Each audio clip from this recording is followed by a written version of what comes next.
Chapter 1361. What was Han Yu doing at the moment? He was checking the homework of his eldest son, Han Run, and his concubine's daughter. The two sons were calm, but the concubine's face was pale. Han Yu wasn't a strict father, but he wasn't a compassionate one either. He was a very normal patriarch of a feudal family. He had a lot of communication with his sons. His daughter was raised in the boudoir.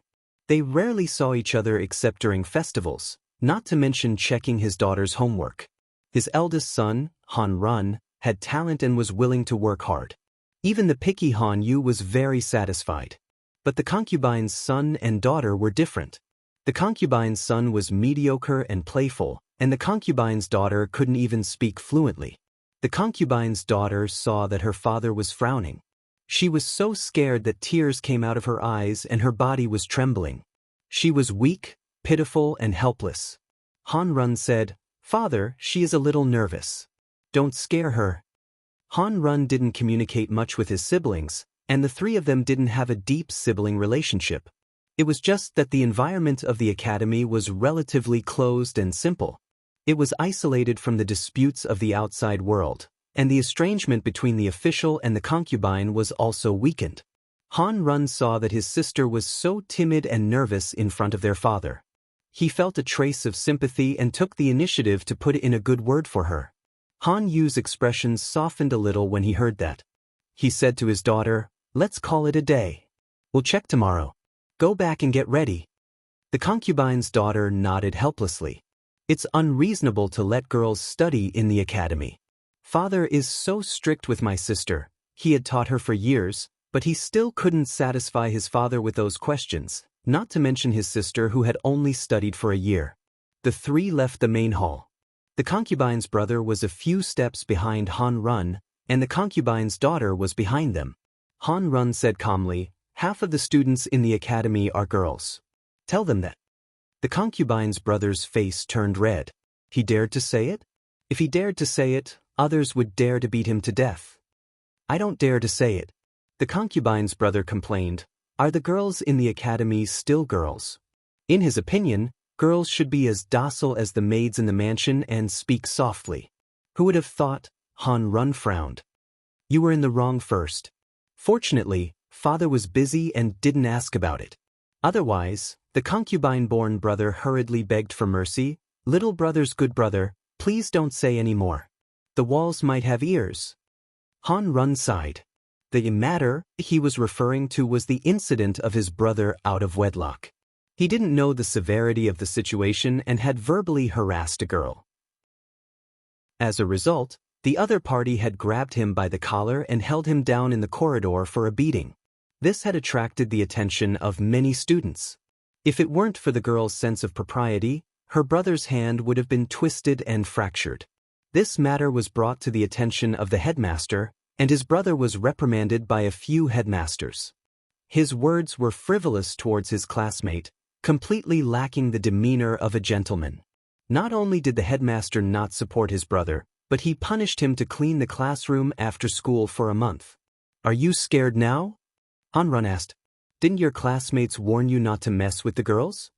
All the senior male students in the Golden Scale Academy knew that none of the girls in the female class could be provoked.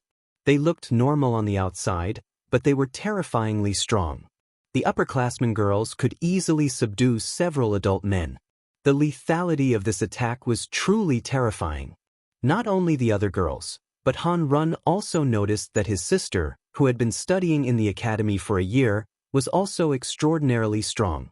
He didn't know that this was due to the body refining technique that the girls in the female class had learned. The body refining technique that the female class of the Golden Scale Academy had learned came from the female camp, and the body refining technique of the female camp was a summary of the scientists in Jiang Pingji's world. It was a training method specifically for the physical fitness of women. This method could stimulate the potential of the female body to a great extent and temper the muscles and bones of the whole body. Even if it couldn't reach Jiang Pingji's level, the overall combat power would still be good. Strengthening the body and combat power were secondary. The key was that it could optimize the female body to a great extent. For example, menstruation would not hurt, and the pain and risk of childbirth would also plummet. These 2 points were the real benefits for women in this era. These were the short-term benefits. The long-term benefit was that the body refining technique could accelerate the positive evolution of genes. The first or second generation did not have any effect, but after 10 or 20 generations, the effect was obvious. Han Run still didn't know that his seemingly weak and quiet daughter had been unknowingly led astray by others. "Master, there is a carriage from the governor's manor outside." "Is it a summon from the Lord?" Han Yu couldn't help but be nervous. "I don't know what it is." "Hurry up and get ready." He didn't even warm the chair when he came back. He hurriedly put on a thick coat to keep him warm. It was covered with silver outside, and snowflakes were floating in the air. "May I know why the Lord summoned me so urgently?" Jiang Pingji said, "I need Jing Rong to tell you about it." "Jing Rong? What trouble did Yang Si cause him this time?" Han Yu looked at Yang Si and found that Yang Si was looking at him with a look that said, "Don't blame me, I have no choice." Han Yu fell into a suspicious silence. Yang Si must be up to something.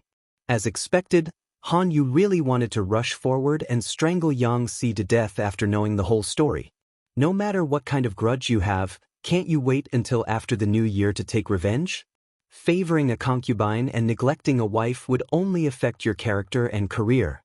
Overstepping his bounds, was he trying to kill the 3 human races? Jiang Pingji didn't seem to see Han Yu's angry eyes. She said to him seriously, "Wenbin, what do you think we should do about this?" Han Yu said, "Dismiss them from office, of course."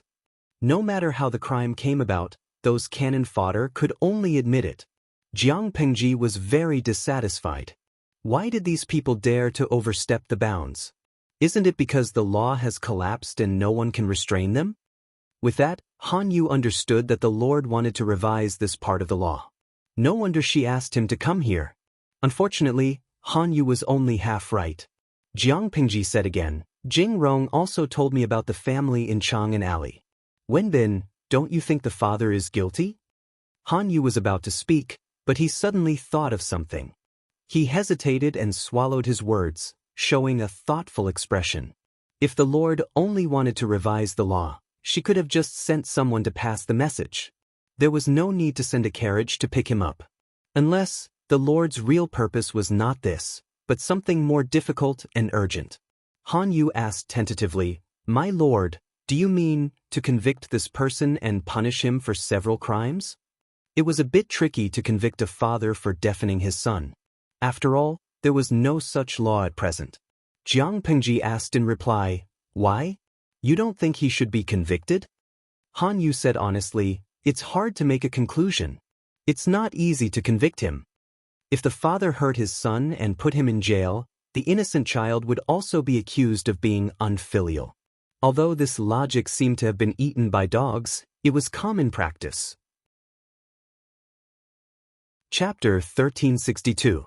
I don't agree with it either, but Han Yu said helplessly, "He is the biological father after all.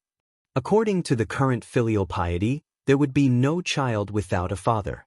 Not to mention deafening the child's ears, even if the father took the child's life back, he would at most be punished by the authorities. And this was a relatively older child. If the infant was still in swaddling clothes, he would be innocent even if he was strangled to death by his parents." Han Yu was a smart man. He could vaguely guess his lord's intention. He didn't oppose it, but he was worried that his lord would be opposed by the whole world. There are 2 kinds of kindness that parents owe to their children. One is to give birth to them, and the other is to raise them. If the kindness of giving birth is weighed, the mother owes him 10 months of pregnancy, but the father owes him only 1 night of pleasure. Doesn't he know which one is more important? It would be fine if he treated the child well, but he beat, scolded, and humiliated him. Although he is the son of the first wife, his life is worse than that of a servant. The child lost the ability to carry on the family line because of illness. In the final analysis, it is the father's fault. Now he has the cheek to despise the child. What wrong did the child do? Doesn't he have a conscience? Jiang Pingji's words were almost a challenge to the whole society's filial piety. If it were any other audience, they would have jumped in anger. Han Yu and Yang Si were both rational people. Although they were a little embarrassed, They had to admit that what their lord said made sense. After all, she was their lord. What do you mean, my lord? This child was born in a good family. His father was also a well-educated man, but he ended up like this. Jiang Pengji said, if this is the case for him, will the other children be in a worse situation? The father made his son deaf. Will the parents who are worse off break the children's hands and feet or beat them to death? Will they ignore the ethics of blood relations and bully or rape the children? Han Yu and Yang Si could still listen to the first few sentences calmly, but the last sentence scared them. They didn't know what killing intent was, but they really had the illusion that the air was frozen into ice just now.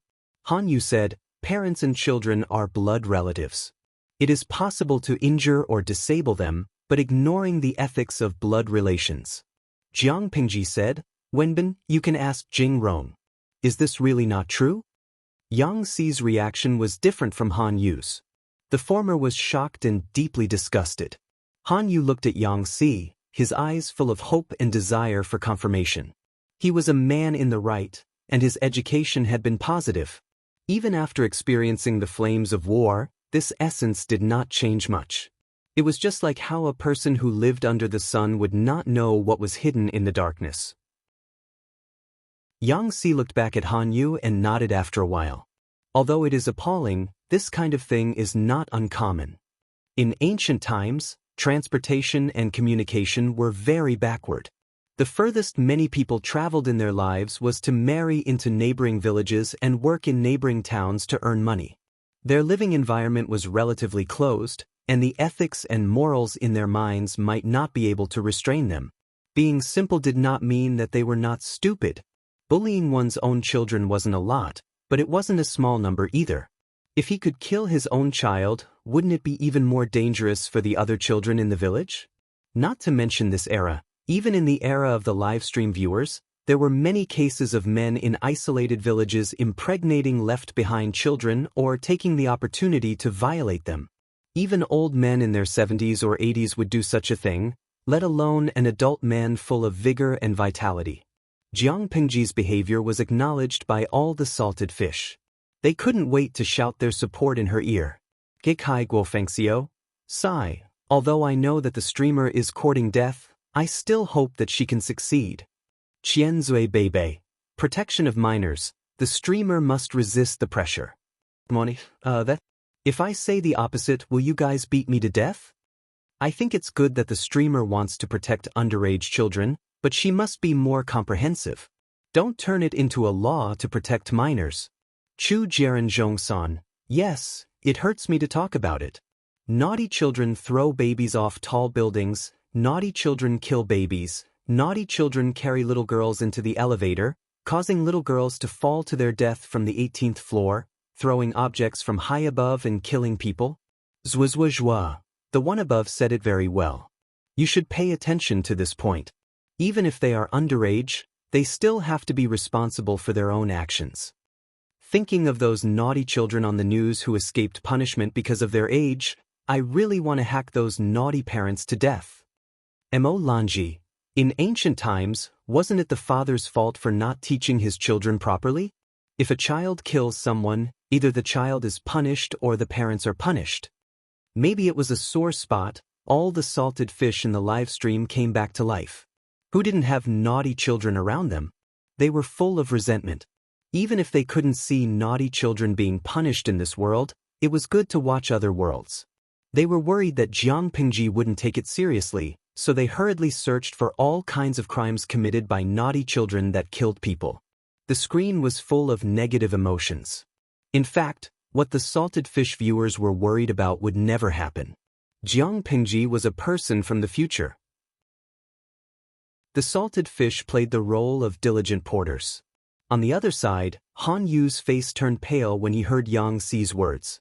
If a father could beat his deaf son by saying that he was grateful to him, then how could he get away with the crime of violating his own blood children? This kind of animal must be punished severely. The law is the bottom line of morality.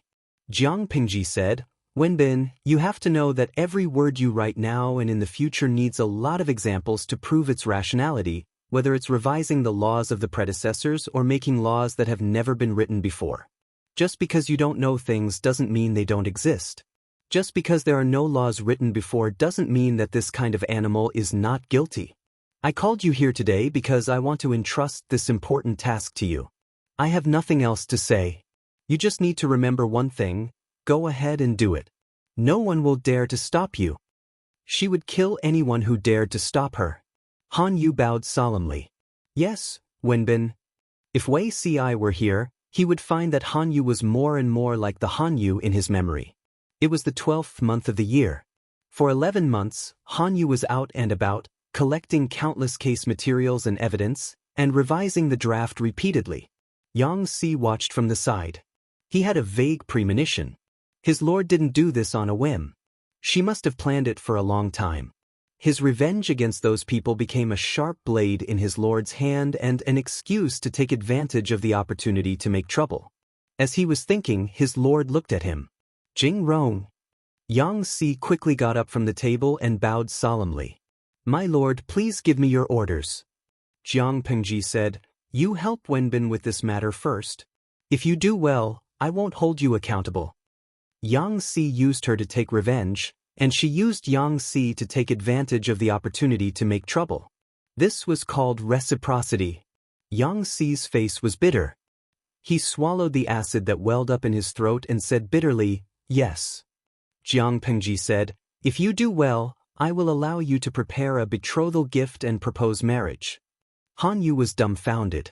What the hell? My lord and Yang Si. Chapter 1363. Yang Si was happy, but Han Yu had a lot on his mind. Wenbin, no matter how much you hate Si, you don't have to look like you are grieving. What bad luck. Yang Si's good mood was ruined by Han Yu's cold stare, but he was too guilty to confront Han Yu. Wasn't it because of Yang Si that Han Yu had been given so much work? Staring straight at Yang Si, Han Yu's eyebrows were knitted together so tightly that they could squash a fly. Just now, the Lord said that you are allowed to prepare betrothal gifts and propose marriage? His ink-black eyes were filled with dissatisfaction, and there was even a hint of disgust, which made Yang Si's heart burn. So what? Yang Si asked gloomily, you are allowed to have a son and a daughter, but you are not allowed to find a girl? Han Yu sneered, virtue does not match the position. What the hell? What does it have to do with virtue does not match the position? Yang Si was still immersed in the shock, but Han Yu had already turned around and left. Yang Si was so angry that he ran a few steps to catch up. They were good friends who loved each other and fought each other. It was fine that Han Yu didn't give his blessings and gifts, but he even scolded him for virtue does not match the position? He was so angry that he flipped the table. For all, Yang Si was about to rush up and ask, but he suddenly thought of something and stopped. Did Han Wenbin misunderstand something? Yang Si recalled Jiang Pingji's words and instantly realized that Han Yu had misunderstood. He slapped his forehead in annoyance. He tried to catch up and said with a bitter smile, Wenbin, wait a minute.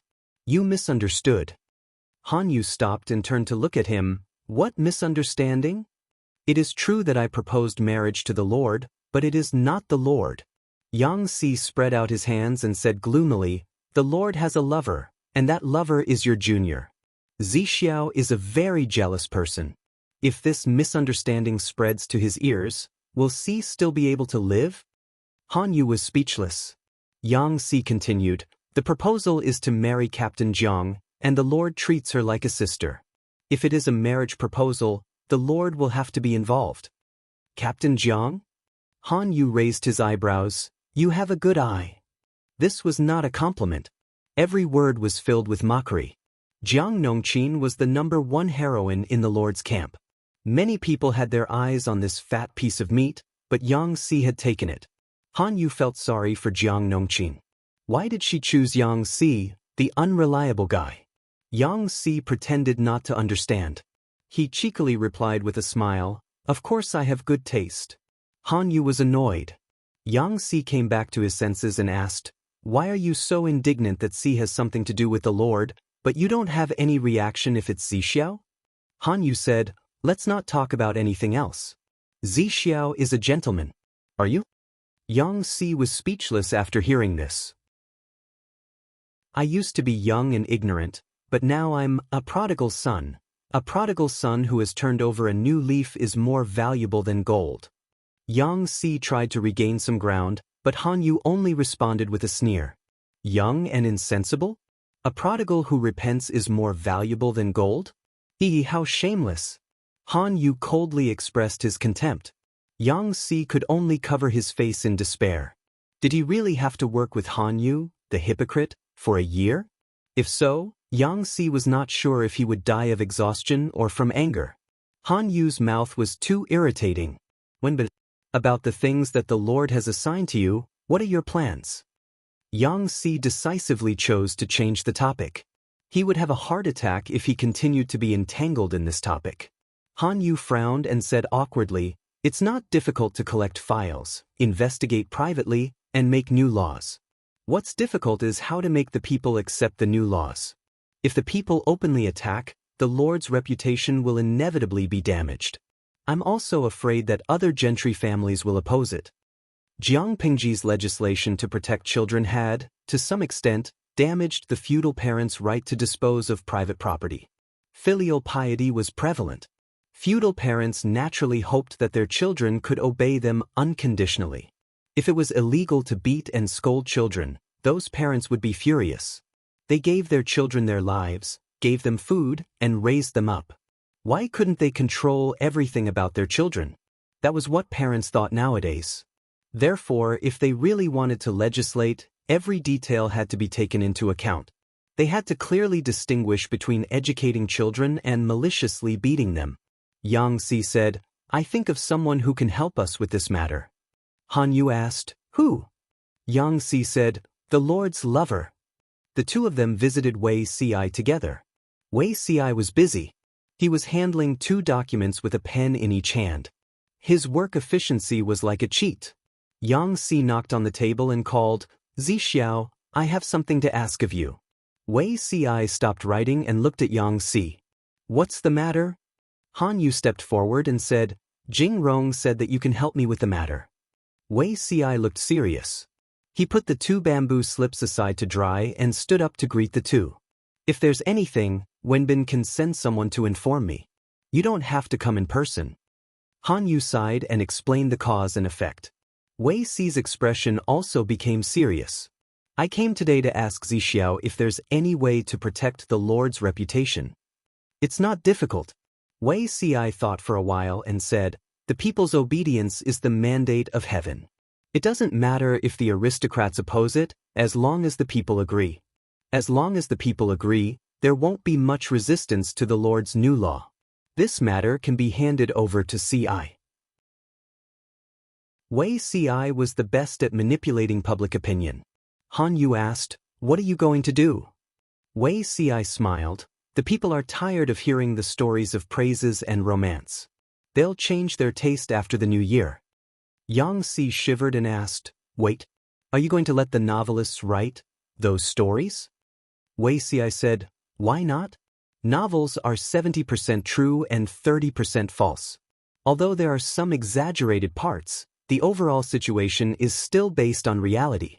If you let the novelists write novels and put them on the streets and alleys, the people will be resentful and hate them. When their emotions reach the peak, Wenbin will put out the prototype of the new law. The people will only cheer and sing praises of the Lord's benevolence and love. Even if there are people who oppose it, I'm afraid that the people will tear them to pieces. It's a good thing to legislate to protect children. What are the intentions of those who oppose it? The people were all illiterate and couldn't read a word. People hated them when they were ignorant, but they warmed people's hearts when they were simple. Their emotions were the easiest to manipulate and use. Of course, the people wouldn't know whose interests the new law would hurt. They would only see the poor and innocent children being hurt. Not only would the people not oppose the new law, but they would also support the new law with a sense of justice." Yang Si and Han Yu trembled secretly. This manipulation of public opinion to play with people's hearts was really good. Han Yu frowned and said, "In this case, aren't you worried that it will have the opposite effect? the explosion of negative emotions would have a negative impact. Chapter 1364. In the blink of an eye, it was New Year's Eve. Jiang Pingji held a New Year's banquet as usual and invited the officials to celebrate the new year together. Huang Song attended as a special guest. Although he was no longer qualified to sit on equal footing with Jiang Pingji, his seat was second only to her. Can't sit still anymore? Huang Song did not bring his two legitimate sons to the New Year's banquet. Instead, he brought his daughter. When the daughter saw a few children of the same age, she immediately could not sit still, but she did not dare to leave without her father's permission. Lady Qi said awkwardly, "On such an occasion, what if something happens?" Usually, it was not a big deal to quarrel, but now it was Jiang Pingji's New Year's banquet. It would not be good if the child accidentally got into trouble. Huang Song was about to speak when Jiang Pingji said, "Is that Bo Gao's daughter?" "Yes, it is." "Let her come forward. Let me take a look." Jiang Pingji smiled faintly. "She's pretty and cute." Huang Song caressed his daughter's back and pushed her gently, encouraging her to find Jiang Pingji. The little girl was a little afraid of strangers. Her chubby little face looked left and right. Finally, she walked timidly toward Jiang Pingji. When she got closer, she awkwardly saluted. "I wish you a happy and healthy new year." Not only did her childish voice make Jiang Pingji feel cute, but it also made the 850,000 people in the streaming room Ed, happy and healthy new year. Jiang Pingji reached out and lifted her onto her lap. She asked, "Did you come with your father?" The little girl nodded. "Yes, father is over there." Jiang Pingji smiled and grabbed a brocade pouch with a red seal for the new year and hung it on the little girl's waist. "I saw that you couldn't sit still just now. Do you want to play with your brother and sister?" The little girl bit her lip awkwardly, as if she was thinking about how to answer. In the end, she obeyed her heart and nodded heavily. "Then go. Come back when you're hungry." Jiang Pingji smiled softly and instructed Changxing and a few older children to play with the little girl. Huang Song was completely relieved when he saw that. The New Year's banquet program was refreshed every year, and the dishes were more and more varied. Even an old glutton like Yang Si could not find fault with it. If someone paid attention, they would find that this year, Yang Si was finally not alone. Jiang Nongqin, who was at the side, was wearing a new set of brightly colored clothes. Even though she had a cold face, she looked gentler than usual. While eating, Yang Si noticed that Jiang Nongqin's gaze was on him. What happened? Jiang Nongqin's face was cold. She looked at a dish that had not been touched and raised her chin slightly. Seeing this, Yang Si immediately brought the dish to her side. Because they were eating separately, although there were many dishes on the table, the amount of food on each plate was not large. She had already finished her portion. "You seem to be very fond of spicy food these days?"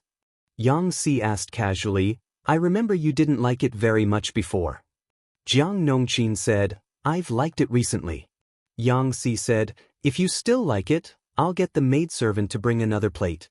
It's just that this thing tastes sour and spicy. If you eat too much of it, it'll affect your sense of taste." He was a particular person. After tasting food with a strong taste, he would always drink a mouthful of clear soup to disperse the taste in his mouth. Otherwise, the taste of the previous dish would overwhelm the taste of the next dish, and it would not be satisfying. Jiang Nongqi nodded. Jiang Pingji noticed their movements and clicked her tongue softly. She sent someone to send a stack of things to Yang Si. "Thank you for the food, my lord." Yang Si smiled. After opening it, the smile on his face slowly froze. Red dates, peanuts, longans, and lotus seeds.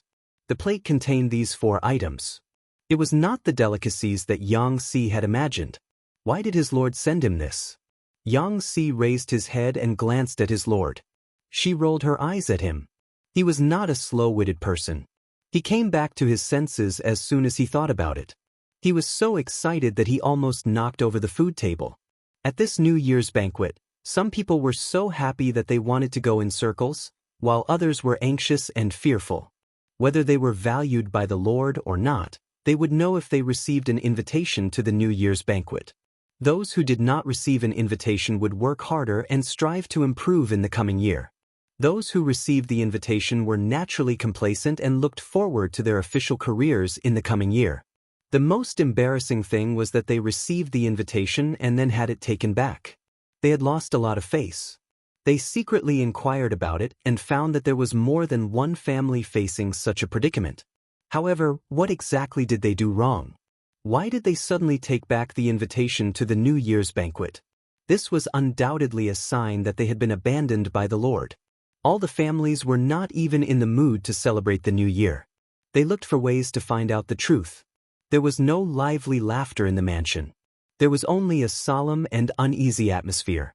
In a house in Chang'an Alley, you are a widower who has ruined your husband. Why are you crying?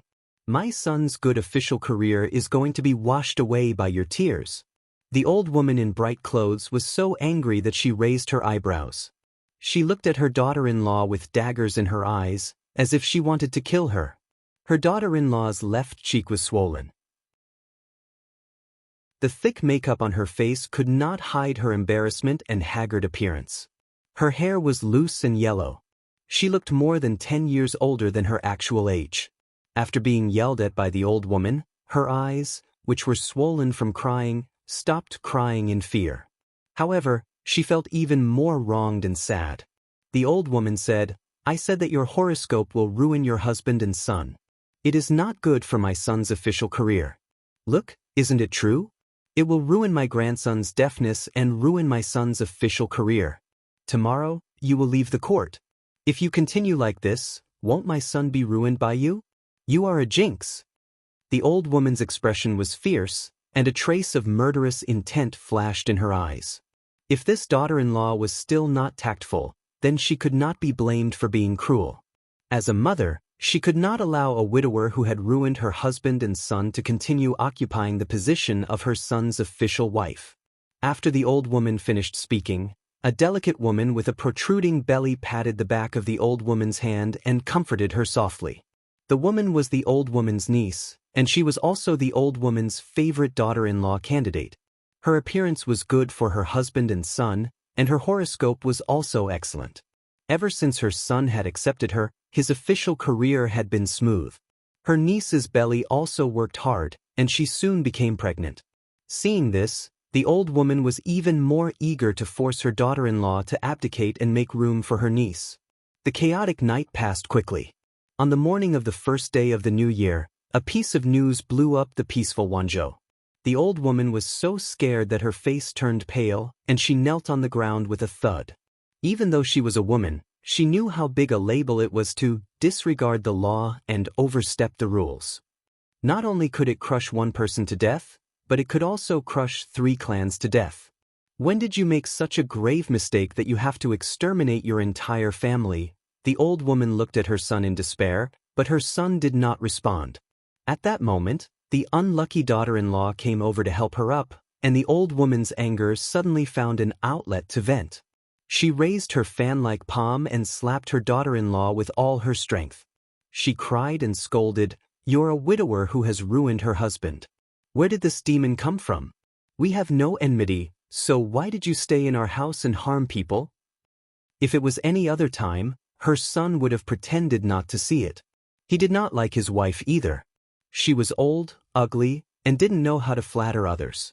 But now, he was so annoyed that he raised his hand to stop his mother's violence.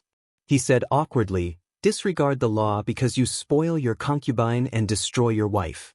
Overstep the rules because you have a concubine." Although her family was considered wealthy, they did not have the right to have 5, 6, or 7 or 8 concubines. The old woman used to despise her daughter-in-law and was afraid that she would hold onto her son's heart. So, she bought a few decent-looking concubines and sent them to her son's room to serve him. In the end, she had really shot herself in the foot.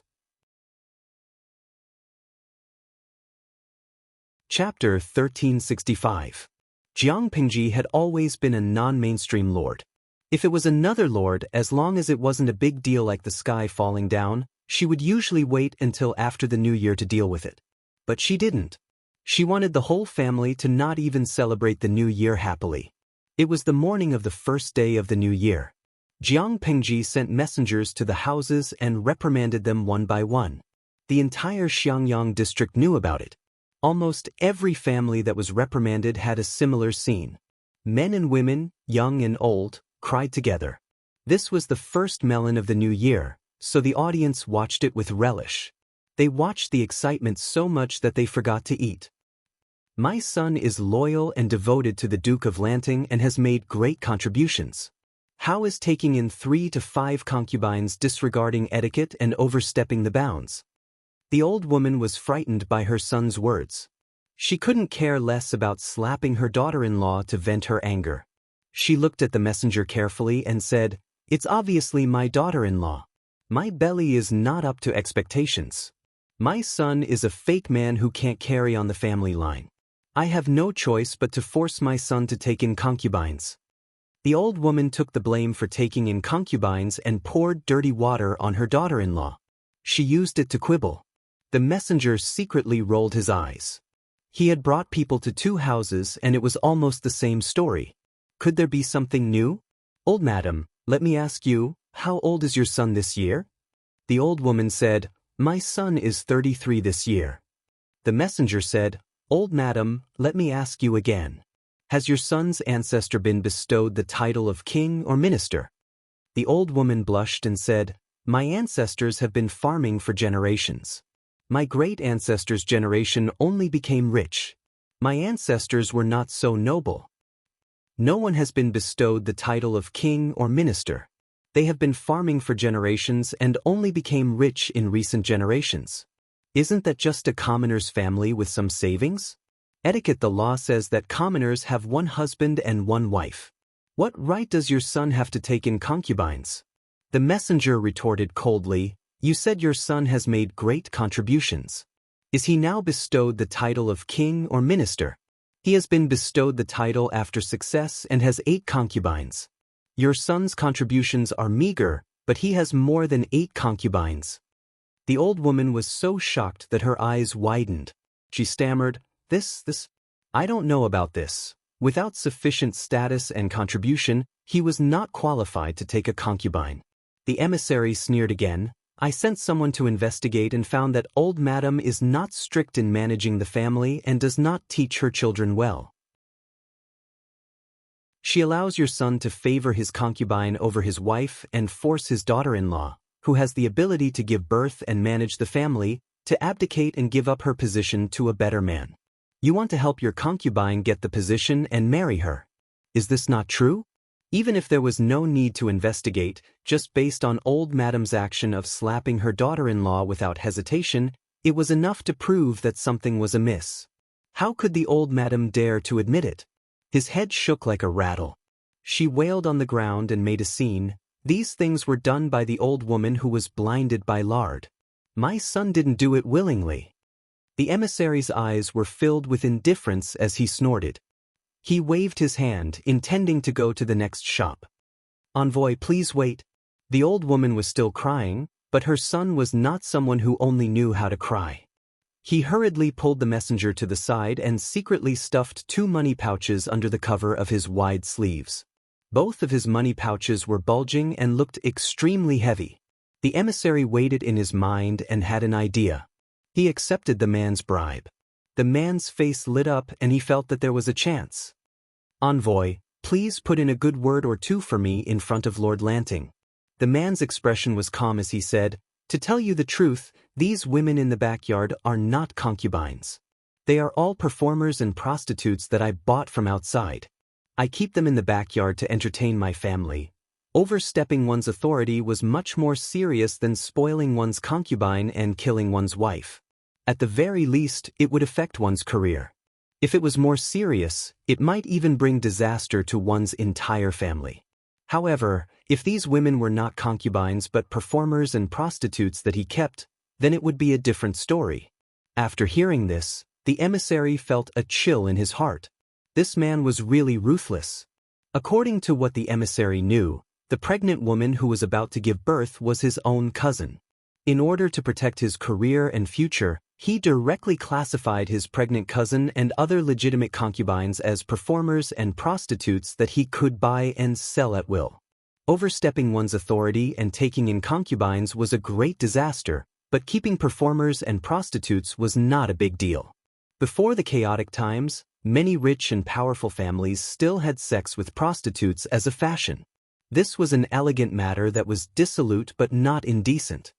If that's the case, then it's most likely a misunderstanding. You can prove your innocence by taking out their contracts. The emissary sneered in his heart, but his face showed some concern as he pointed out to the man, "It's getting late. I should also go to the next house, or else it will be difficult to report to them." The man respectfully sent the emissary off. The emissary left with a smile. Only when he left Chang and Ali did he spit in disgust. He said angrily, "I've never seen such a shameless man. He wants to buy my life with such a small amount of money?" After going to 4 or 5 houses in one morning, the emissary brought a box of spoils of war to report to them.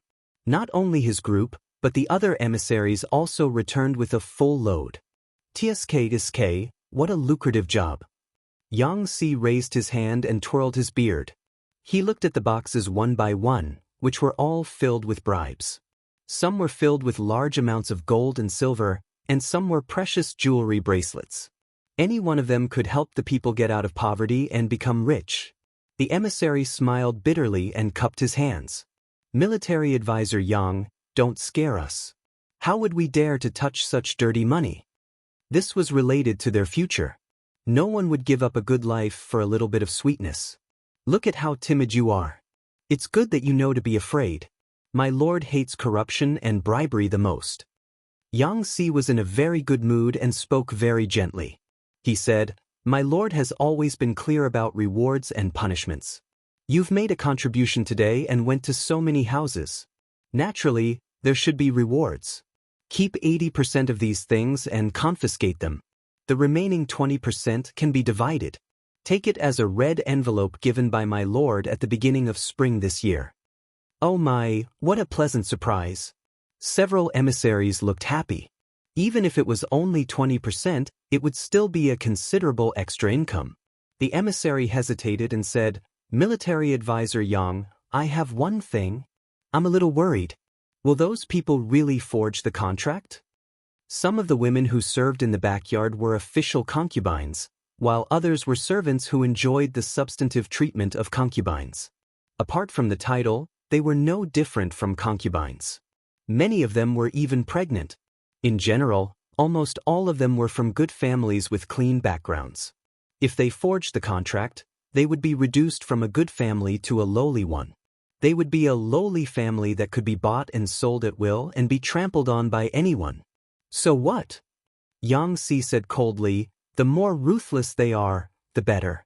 It's best if they are so ruthless that they will be infamous for thousands of years." The source of art was above life. If these people did not court death, what would Wei Ci use as material to write his novel? At the same time, the family in Chang and Ali was also in a mess. Several concubines were forced to sign their names. Even if they cried and begged, not only did they not make the man next to them soften his heart, but they were also kicked hard.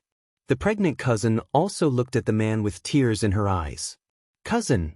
The man was indifferent. The cousin stroked her round belly with one hand and looked at her aunt. "Mother." Chapter 1366. Her cousin's eyes were filled with tears. Her son's career couldn't be ruined, so her clean reputation wasn't important. She would no longer be qualified to be the legal wife in this life, and the children she gave birth to would be despised for the rest of their lives. "No, I won't sign it." The old woman was furious and was about to use force when her cousin bent over, clutching her stomach. Her face was as pale as snow. The old woman looked at her and was furious. "Is she going to give birth? My beloved grandson isn't even full term yet, you useless money-losing thing. You can't even get pregnant for 10 months. The mansion was in a mess again. The old woman took advantage of the fact that the woman was unconscious during labor to force her to sign the contract. The man used his connections to enter the contract into the government office, and the next day he brought the contract to redress his grievances. Not only this man, but the other families also took the same measures. They were so heartless that it was chilling. Yang Si gave them all the cold shoulder and sent them back, letting them reflect at home first. He didn't overstep the rules and take in concubines, but he couldn't shirk the responsibility of spoiling his concubine and neglecting his wife. Looking at the contract, Yang Si couldn't help but shake his head and sigh. It's really vicious. Jiang Nongqin, who was beside him, sneered. They all deserve to die. Yang Si looked at her nervously. Don't worry about this, lest you scare the one in your belly. Someone will take care of these scum. It was impossible to kill them, and that wasn't Jiang Pingji's original intention. Some methods were even more painful than death. After a few days, the news had just calmed down a little. Zaiki, the first writer of Wanzhou, released a new book. The professional storytellers who worked for the government got the first few chapters immediately. When the people heard the news, they rushed to tea houses, taverns, and other places, waiting for the story to begin. The storyteller said, after a year, Zaiki has published a new work. Today, I will present the first chapter to everyone. The people couldn't help but perk up their ears and listen carefully to the storyteller's story. Unlike the positive tone of the past, although the work this time maintained its previous standard, the tone was slightly gloomy and gloomy. The protagonist of the new book became a kind and intelligent girl from a good family with a clean background. They were engaged at the age of 13 and fell in love with each other. They could get married when they reached the age of 15. Who would have thought that the heavens would be unpredictable? The father of the good girl was a violent gambler, and once he was drunk, he defiled his beautiful young daughter. This was the content of the first segment. The audience thought that this was a story of a good family's struggle to grow up and benefit the people. Unexpectedly, the plot suddenly changed at the end, scaring the people. The more beautiful and kind way Ci portrayed the virtuous girl, the more disgusting the plot of her being tainted by her drunken father was. Many people wanted to explode on the spot. For a father to force his daughter, wasn't he an animal? The storyteller also felt bitter. When he read the contents of the new draft, he almost burst into tears. Had layman Zai Qi been divorced by her scumbag husband? Why was this new work so torturous? The storyteller went on to tell the second stanza. The beast father was afraid that the matter would be exposed, so he lied to his wife and threatened his daughter, selling his daughter to a broker. When he got home, he lied and said that his daughter was restless and greedy, so she eloped with a man in the middle of the night. In reality, the daughter of a good family was chosen by an old madam of a rich family to be her son's concubine. She thought that the bitterness was over and the sweetness was coming, but who knew that just out of the tiger's den, it was like a wolf's den. This family was also strange. There was a gloomy old madam, a beautiful but very haggard legal wife, a deaf first Langjun, and a neglected autistic first wife. She had never met the old master. She had just been bought and was feeling uneasy in the unfamiliar environment. She accidentally saw a strange man and the niece of the old madam. Later, she found out that the man was the old master of the residence. Following that, she witnessed the old madam scolding and slapping the legal wife. The reason for nitpicking was also groundless. Finally, the daughter of a good family heard the conversation between the two female servants. The conversation vaguely mentioned the truth of the first Longjuan's deafness. In a flash, the 3 new chapters were finished. The people listening to the story said, "What's next? What happened to Cui Nyang in the end?" The storyteller said helplessly, "The draft hasn't been released yet." The people were anxious, but so was he. They were eager to know what Cui Nyang had experienced in this family, what secrets were hidden in the residence, and whether Cui Nyang would be able to turn into a butterfly in the end. From 1 to 10, from 10 to 100. Finally, someone realized that this story was very familiar. Isn't this the family in Chang and Alley? If you didn't remind me, I wouldn't have known. Now that you've reminded me, it's really similar. Because of the stuck plot, the people were not satisfied. They went back to talk about it and found that the plot was very similar to the family in Chang and Alley. Under Wei Si's intentional manipulation, the affairs of the family in Chang and Ali were also uncovered by the people. The people who were watching the drama had their fill. It turned out that the story of Layman Zeiki had a prototype. It turned out that there were so many rules for rich families to take in concubines. It wasn't as they had imagined that they could take in as many as they wanted. It turned out that the rich family in Chang and Ali had such ugly manners. How much of the plot in the story had actually happened? Wei Si's novel was written very quickly. Soon, the people knew the rest of the story. The daughter of a good family, Cui Nyang, witnessed the rise and fall of this family. In order to protect himself, the male protagonist forced his once loving concubine to forge a marriage contract. The once favored cousin was also forced to sign the contract during childbirth. In the end, she had a difficult birth and died after giving birth to a daughter. The old woman showed a look of disgust. She ignored the bloody baby girl and left while cursing. The originally rich family ended up in dire straits and had their house confiscated. Cui Nyang was lucky enough to escape. At the end of the story, Cui Nyang returned home in a daze. She faintly heard strange movements coming from home. She peeked and was shocked to see that the father who ruined her was shamelessly pressing on his younger brother and doing that improper thing. The story was over. Not only was the audience shocked by this ending, as a fan of Layman Zeiki's novel, Yang Si was also shocked to the point that his worldview collapsed. What kind of provocation did this guy suffer to use this kind of method to take revenge on society? How could such a hardcore plot about taking revenge on society be written by someone as noble as Wei Si? Wei Si expressed his chuckle. The Internet Water Army had not really exerted its power yet, okay? After Layman Zeiki's new article, a few other famous novelists also wrote related new books. If one paid careful attention, they would find that these stories all had a common characteristic. In the stories, there were always children who were hurt by their parents, relatives, neighbors, or villagers. Not only physically but also mentally. These children were originally created to be positive and positive. At first glance, they sounded like a likable girl next door or younger brother, but each of them ended up more miserable and pitiful than the other. These novelists destroyed the beautiful characters that they had created with their own hands. The more this happened, the more depressed they became. Some people felt that it was alarmist, but more people shuddered while feeling angry and sad at the same time. Chapter 1367. For the ancient people who lacked entertainment, listening to storytellers telling stories and watching theatrical troupes performing was a rare form of entertainment. Just 1 or 2 copper coins were enough to pass the day. Some theatrical troupes and storytellers would even go to the countryside to hold activities. Every time they appeared, it would cause riots among the people in the surrounding villages. Judging by their fanaticism, they were almost as fanatical as the fans in the livestream room. Under Wei Si's control, all kinds of depressing stories spread from Wanzhou to other parts of the country, earning countless sympathy and tears.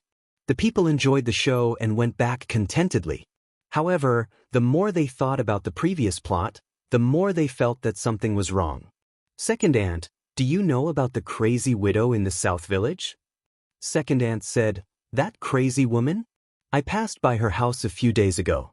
She grabbed a handful of dog dung and threw it at people. It was so disgusting.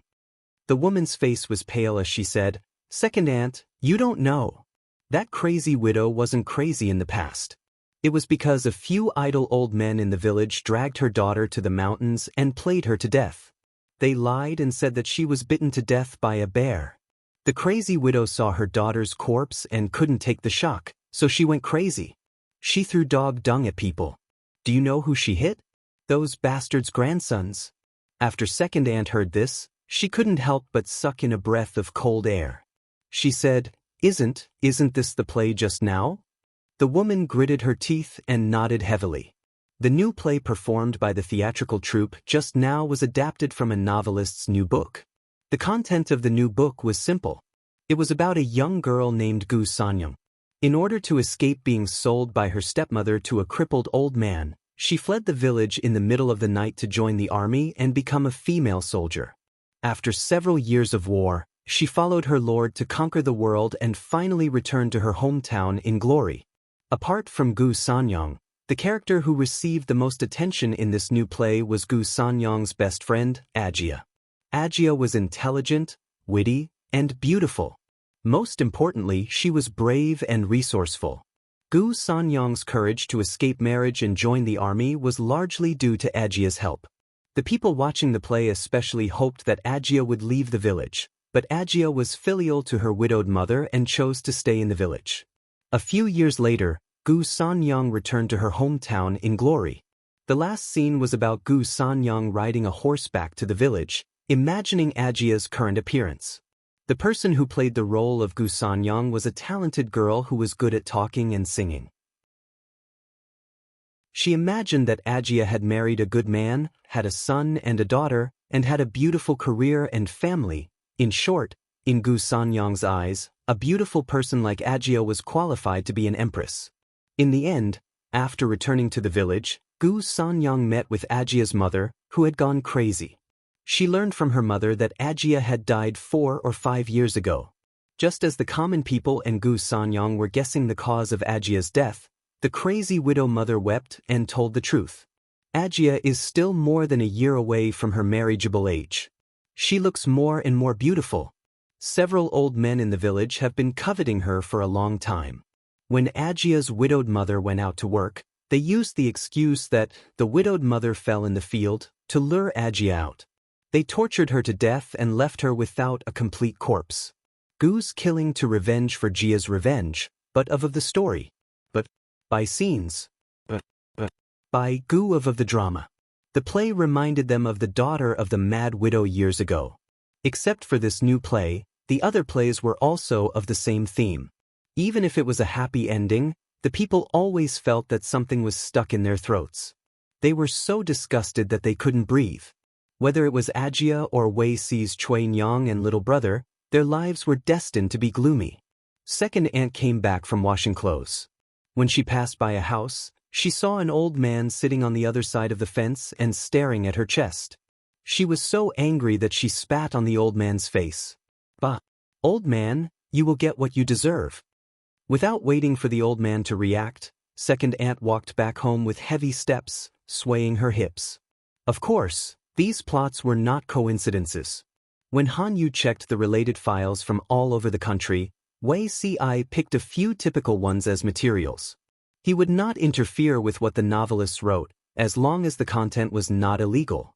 But this time, the novel with a theme was released, which limited the content and theme of everyone's new book. No one had any objection to this. They were considered to be working for the government. Writing novels was not only to realize their own ideals, but also to make a living. Wei Si treated them well.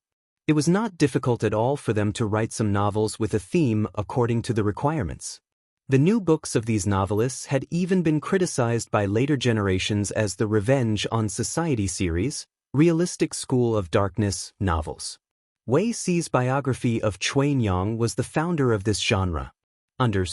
Smiley face, angle, with the ferment of public opinion, the people's debate on these matters became more and more intense. Wanzhou, which had been in constant turmoil since the beginning of the year, was shrouded in a depressing atmosphere. Jiangpingji was the center of this atmosphere. Even the salted fish in the streaming room could feel it, let alone the dog who worked overtime.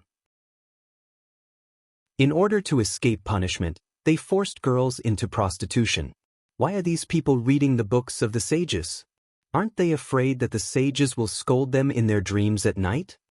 Jiangpingji was also angered by these people's actions. She had seen shameless people, but she had never seen such shameless people. They are all king beasts. Jiangpingji was so angry that she swore. Qiguan Rang, Wei Si, and the others looked down, as if they did not hear their lord's indecent words. What else could they do? Their lord was so angry that she slapped the custom-made copper table 7 or 8 times, each deeper than the other. It looked like it was going to be scrapped and redone. Their bodies were not as tough as that table. How could they dare to replace it? In addition, everyone looked down on those men who used unscrupulous means to curry favor. In troubled times, there were many loopholes in the management of the good and lowly families, but it was rare to see a good family being forced into a lowly one so blatantly. Feng Jin said calmly, "They are just people who become arrogant and forget themselves once they become rich. They are greedy and unquenchable. They are not worthy of my lord's anger." Although he did not care much about family status, he also had to say that there were very few people who could still keep their hearts after the poor became rich. If the problem of the gentry was that they did not want to make progress and were mediocre and inactive, then the problem of the commoners was that they were greedy and unquenchable. But for Jiang Pingji, no matter which group dominated, it was not a good thing. She had never been someone who liked to feel wronged. Those people had violated her taboo. How could she let them go? That's what I say, but I still feel a little angry. Just the things that have been shaken out are already unsightly. Who knows what is hidden in places that we can't see? If we allow these beasts to climb up, I don't know how many innocent lives will be lost. Jiang Pingji said, "I originally wanted to let them go and give them a small punishment as a warning. Now it seems that we have to punish them severely to warn the others." Chapter 1368. Some people can be communicated with words, but some animals can only be communicated with sticks. Poor Daoist Xianyu Jindu. My streamer is so kind. She even thought of letting those animals go. Nongfu Shangquan Yudiangshuan. Tisk, tik. How thick of a fan filter do you wear? Has the streamer ever been kind? Those scumbags were forced to become prostitutes because the streamer misled them. She's fishing for justice. She should sympathize with those scumbags. Gui Kai Guofengxiu. The crime of overstepping one's authority can be serious or minor. It all depends on whether the person in power is merciful or ruthless. The streamer might as well be ruthless and let them see blood. That way, she can make an example out of them and deter those who have evil intentions but haven't taken action yet. Tudufeichio, yes. Severe punishment is needed in troubled times. Kindness is useless at times like this. Kindness is a sharp weapon against gentlemen, but it's connivance against villains. To deal with villains, you can only fight poison with poison and an eye for an eye. They will only listen to you when they are truly afraid of you. The audience's bullet screen was non-stop. Jiang Pingji had a plan in her mind. This matter will be handled by Wenzheng and Huayu.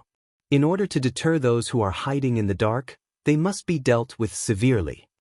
Qiguan Rang and Feng Jin stepped forward to receive the order. Jiang Pingji sent the two of them to handle this matter.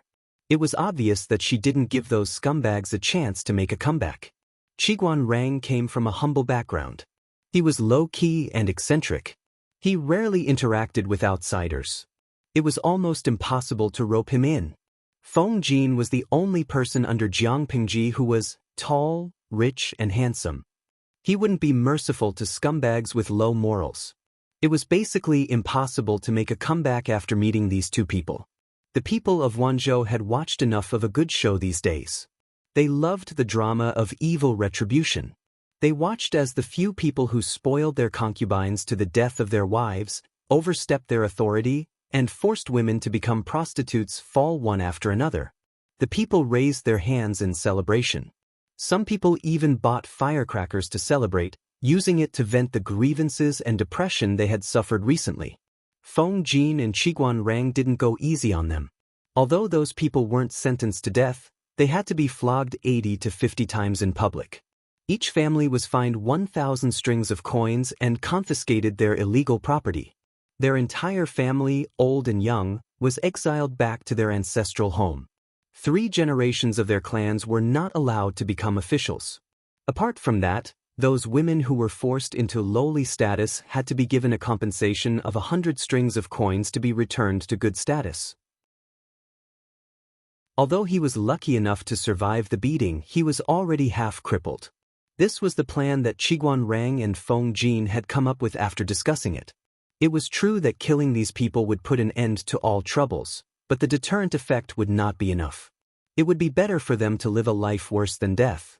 They could only watch as the 3 generations of the 3 clans were implicated, unable to rise up, and finally go down in infamy for 10,000 years. Combined with Wei Si's public opinion tactics, Not only did Jiang Pingji's actions not cause a backlash, but she also gained a wave of die-hard fans. Those who had evil intentions but had yet to take actions secretly rejoiced. Fortunately, they were able to control their lower bodies and did not spoil their concubines, nor did they overstep their bounds by taking in concubines. Some of the people who had secretly kept a few mistresses were also terrified. They paid a large sum of money to get rid of the mistresses and became much more obedient. Jiang Pingji asked Han Yu and his team to redraft the marriage laws. Some viewers in the streaming room asked her to take the opportunity to abolish the concubine system, but after careful consideration, Jiang Pingji gave up on the suggestion.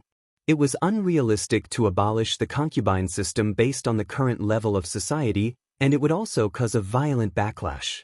Instead of abolishing it altogether, it was better to regulate the concubine system first. For example, a commoner could have one husband and one wife, and no matter how high an official's rank was, he could take a concubine after 40 years of age. This compromise would calm those who were eager to make trouble. No one knew better than Jiang Pingji that as long as society developed to a certain stage, the concubine system would not be able to keep up with the pace of the times and would naturally be eliminated. There was no hurry to abolish it. Moreover, there were policies from above and countermeasures from below. Men could not put concubines on the table, but they had other ways. For example, keeping singers and dancers, adopting so-called adopted daughters, or the wife's dowry maids. It was said that they were temporarily staying in the residence, but in fact, they were women who warmed the bed. Of course, if a man who was not qualified to take a concubine gave birth to a concubine's child, he would inevitably be severely punished. With Jiang Pingji's help, Han Yu summarized the marriage laws into several major categories, such as marriage, divorce, protection during marriage, responsibilities and obligations of both parties in marriage. Each category had a detailed classification and description. For example, there were divorce forms such as divorce, divorce by marriage, and peaceful divorce. In order to draft the laws, Han Yu had read more than 5,000 related files. He even took his team to many places, which made Mrs. Han's face more and more gloomy. What did he mean? Was Han Yu planning to get a wife? His eldest son, Han Run, was also anxious. One day, he finally plucked up the courage to ask Han Yu. Han Yu was stunned at first, then he explained, not knowing whether he should laugh or cry. Han Run asked, "Why did Lord Lanting entrust this matter to my father?" He thought that his father preferred to give advice on the battlefield and revise the laws, which sounded boring to him. Han Run also found that his father's study was almost flooded by old files. There was not even a place to stand. It was too tiring. Han Yu shook his head with a smile. "You are still young. You don't understand my choice." Compared to the battlefield, he was more suitable for this stage. Jiang Pingji gave Han Yu enough authority to choose his own people to set up a special department to revise the laws. Although there was no specific official title, judging from the salary, treatment, and responsibilities, it was almost equal to the Minister of Justice, one of the 9 ministers. Of course, Han Yu's current task was only to revise the new laws. Although the marriage laws were revised by Han Yu, it was Jiang Pingji and the 850,000 idle fish viewers who made the final decision. Because of the predecessor's information and experience, it didn't take long to revise the laws. The whole article was about 5,800 words. Jiang Pingji couldn't help but praise Han Yu to the idle fish. She said, "Wenbin is really born for this job." Classical Chinese was indeed concise, but it was easy to find loopholes in the interpretation. Han Yu chose to learn from his teachers, Master Yuan Jing and Cheng Cheng. He boldly used the vernacular that ordinary people could understand to reduce the chance of finding loopholes. It was an innovative move. It was a good move. It was easy to disseminate and promote. The only drawback was that it wasted too much paper. There were all kinds of idle fish in the streaming room. Jiang Pingji discussed with several lawyers for a while and revised some of the unreasonable content. She asked Han Yu to take it back and rework. Of course, it didn't mean that the draft could be finalized. In the end, everyone had to read it. Only when everyone was satisfied with the draft could the matter be considered finished. For Han Yu, The revision of the new marriage laws was just a warm-up. At least the marriage laws could still follow the experience of the predecessors, and there were traces to be followed after some modifications. However, the child protection laws that the Lord had passed down to him had to start from scratch, and he had to explore and accumulate them bit by bit. The stormy 1 month finally passed. With the arrival of spring, the tense atmosphere was finally relieved. The wives of the families started to move around. Chapter 1369. After only 1 year, all the madams seemed to have changed into different people. Their faces were filled with smiles that were brighter than spring flowers. The original tea party was full of resentment, but now it had been swept away. There was not a trace of melancholy between their eyebrows, and they were more beautiful than flowers. As the host of the tea party and Han Yu's wife, there were many people who flattered Madame Han. The madams spoke more or less with gratitude. They could not express their gratitude in front of Jiang Pingji or Han Yu, so they could only thank Madame Han in a roundabout way. Little did they know that Han Yu and his wife, who were in love with each other in the eyes of outsiders, had been living in separate rooms. Madame Han's smile was slightly stiff when she heard the flattery from the madams. As the madams arrived one after another, the tea party gradually became more lively. Everyone enjoyed the tea and enjoyed the flowers. Why didn't Madame Zhang and Madame Ning come today? A madam sat down at her seat. She glanced around and found that several madams whom she could get along with were not there. Madame Dou was sick for a while before the new year. I'm afraid we don't know what happened this month. A madam said with a smile, something happened to Madame Zhang and Madame Ning's husband. Their whole family was sent back to their hometown. They are worried about it. How could they be in the mood to come to the tea party? Madame Dou couldn't help but widen her eyes. A trace of astonishment flashed through her eyes. She had been sick on and off for almost 2 months. During that period, she had been busy with her family's affairs. Indeed, she did not pay much attention to the outside world. What happened? Why were they sent back to their hometown? Madame Dou had left the circle of madams for less than 2 months. Why did she feel that there was a generation gap between her and them? Seeing that she really didn't know, everyone kindly informed her about the big news that had happened recently. There was a lot of information about last year's New Year's Eve. The audience was very satisfied. Madame Dou, do you know that Madame Zhang and Madame Ning's husband had 6 or 7 beautiful concubines? Of course I do. After all, they were considered close friends. She also knew that the 2 of them had been hurt by their fickle husbands. She had heard them complain a lot. Madame Dou felt that it was not worth it for them, but she also had her own mess to deal with. It all started before the new year. At the tea party before the new year, the wife of the commandant of Xianxia came as well. No one knew what the lady heard and what she said when she went back, but the Duke of Lanting flew into a rage. On the first day of the new year, he sent messengers to the Duke's residence to reprimand those who overstepped their boundaries and took concubines. Those men are also cruel and heartless. In order to protect their futures, they lied and said that the concubines in their mansions were not concubines, and secretly forced the good concubines to become lowly. Humph, how could their stupid tricks escape the eyes of the Duke of Lanting? When the madams talked about this matter, they immediately felt a sense of elation. Although their husbands didn't take any concubines, they secretly kept 1 or 2 mistresses or adopted daughters. Those women didn't have the status of concubines, but they were treated like concubines. It was disgusting. After this incident, her men hurriedly cleaned up the backyard, not daring to leave any traces behind. These days, she was even more well-behaved. Not to mention looking for those vixens, she didn't even go out to socialize. Madame Dou could not help but cover her mouth with her handkerchief and let out a short gasp. Seeing Madame Dou's reaction, the other madams laughed. It's important to know one's place. If one's status isn't high enough, he can't take concubines. It's clearly written in the ancestral etiquette. One of them gloated. In the past, no one pursued this matter. Any man with some money in his pocket would want to have a large number of wives and concubines. Now that the Duke of Lanting wants to restore the etiquette, can't they be caught and killed for the monkeys to see?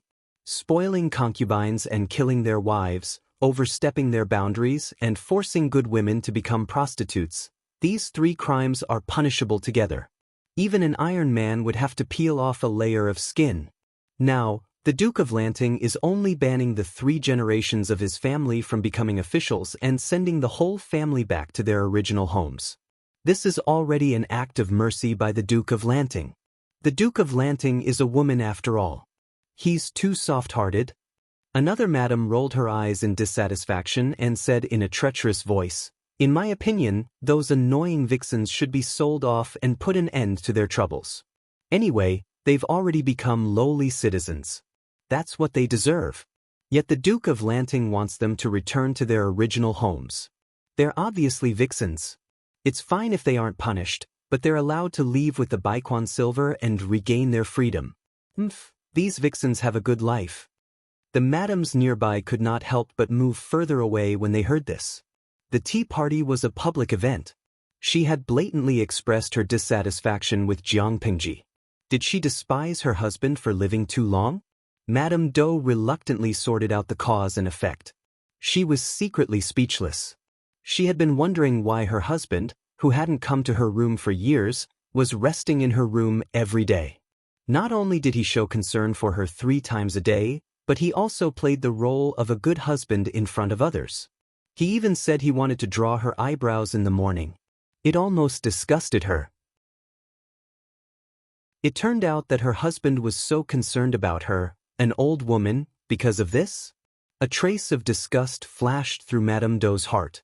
She almost vomited on the spot. She said calmly, "I see. It looks like I won't be able to visit them in the near future." If her husband's family was sent back to where they came from, she would probably not be able to see them for the rest of her life. That's not necessarily true. Maybe it'll be better in a few days. What do you mean? Madame Dou was confused. Madame Zhang and Madame Ning are busy divorcing or severing ties with their husbands. Madame Dou was dumbfounded by this bombshell. Was this, husband and wife are birds of the same forest, but they fly separately in times of crisis? Seeing Madame Dou's unhappy expression, everyone knew that she had misunderstood. They explained, "They're doing this for the sake of their children." Madame Dou asked, "What do you mean? Abandoning one's husband for the sake of their children?" Madame Dou could not understand this strange logic. It looks like Madame Dou really doesn't care about what's going on outside these days. A young madam smiled and said, "A while ago, Duke Lanting ordered people to revise the new marriage laws. For the sake of their children's futures, Madame Zhang and Madame Ning can only choose to be independent after severing ties. Otherwise, their children will be implicated by their father. They won't be able to have an official career when they grow up and will be commoners for 3 generations. Madame Dou said, "Will this work?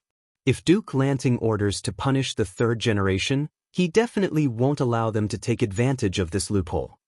One of the madams said uncertainly, "Perhaps it's possible."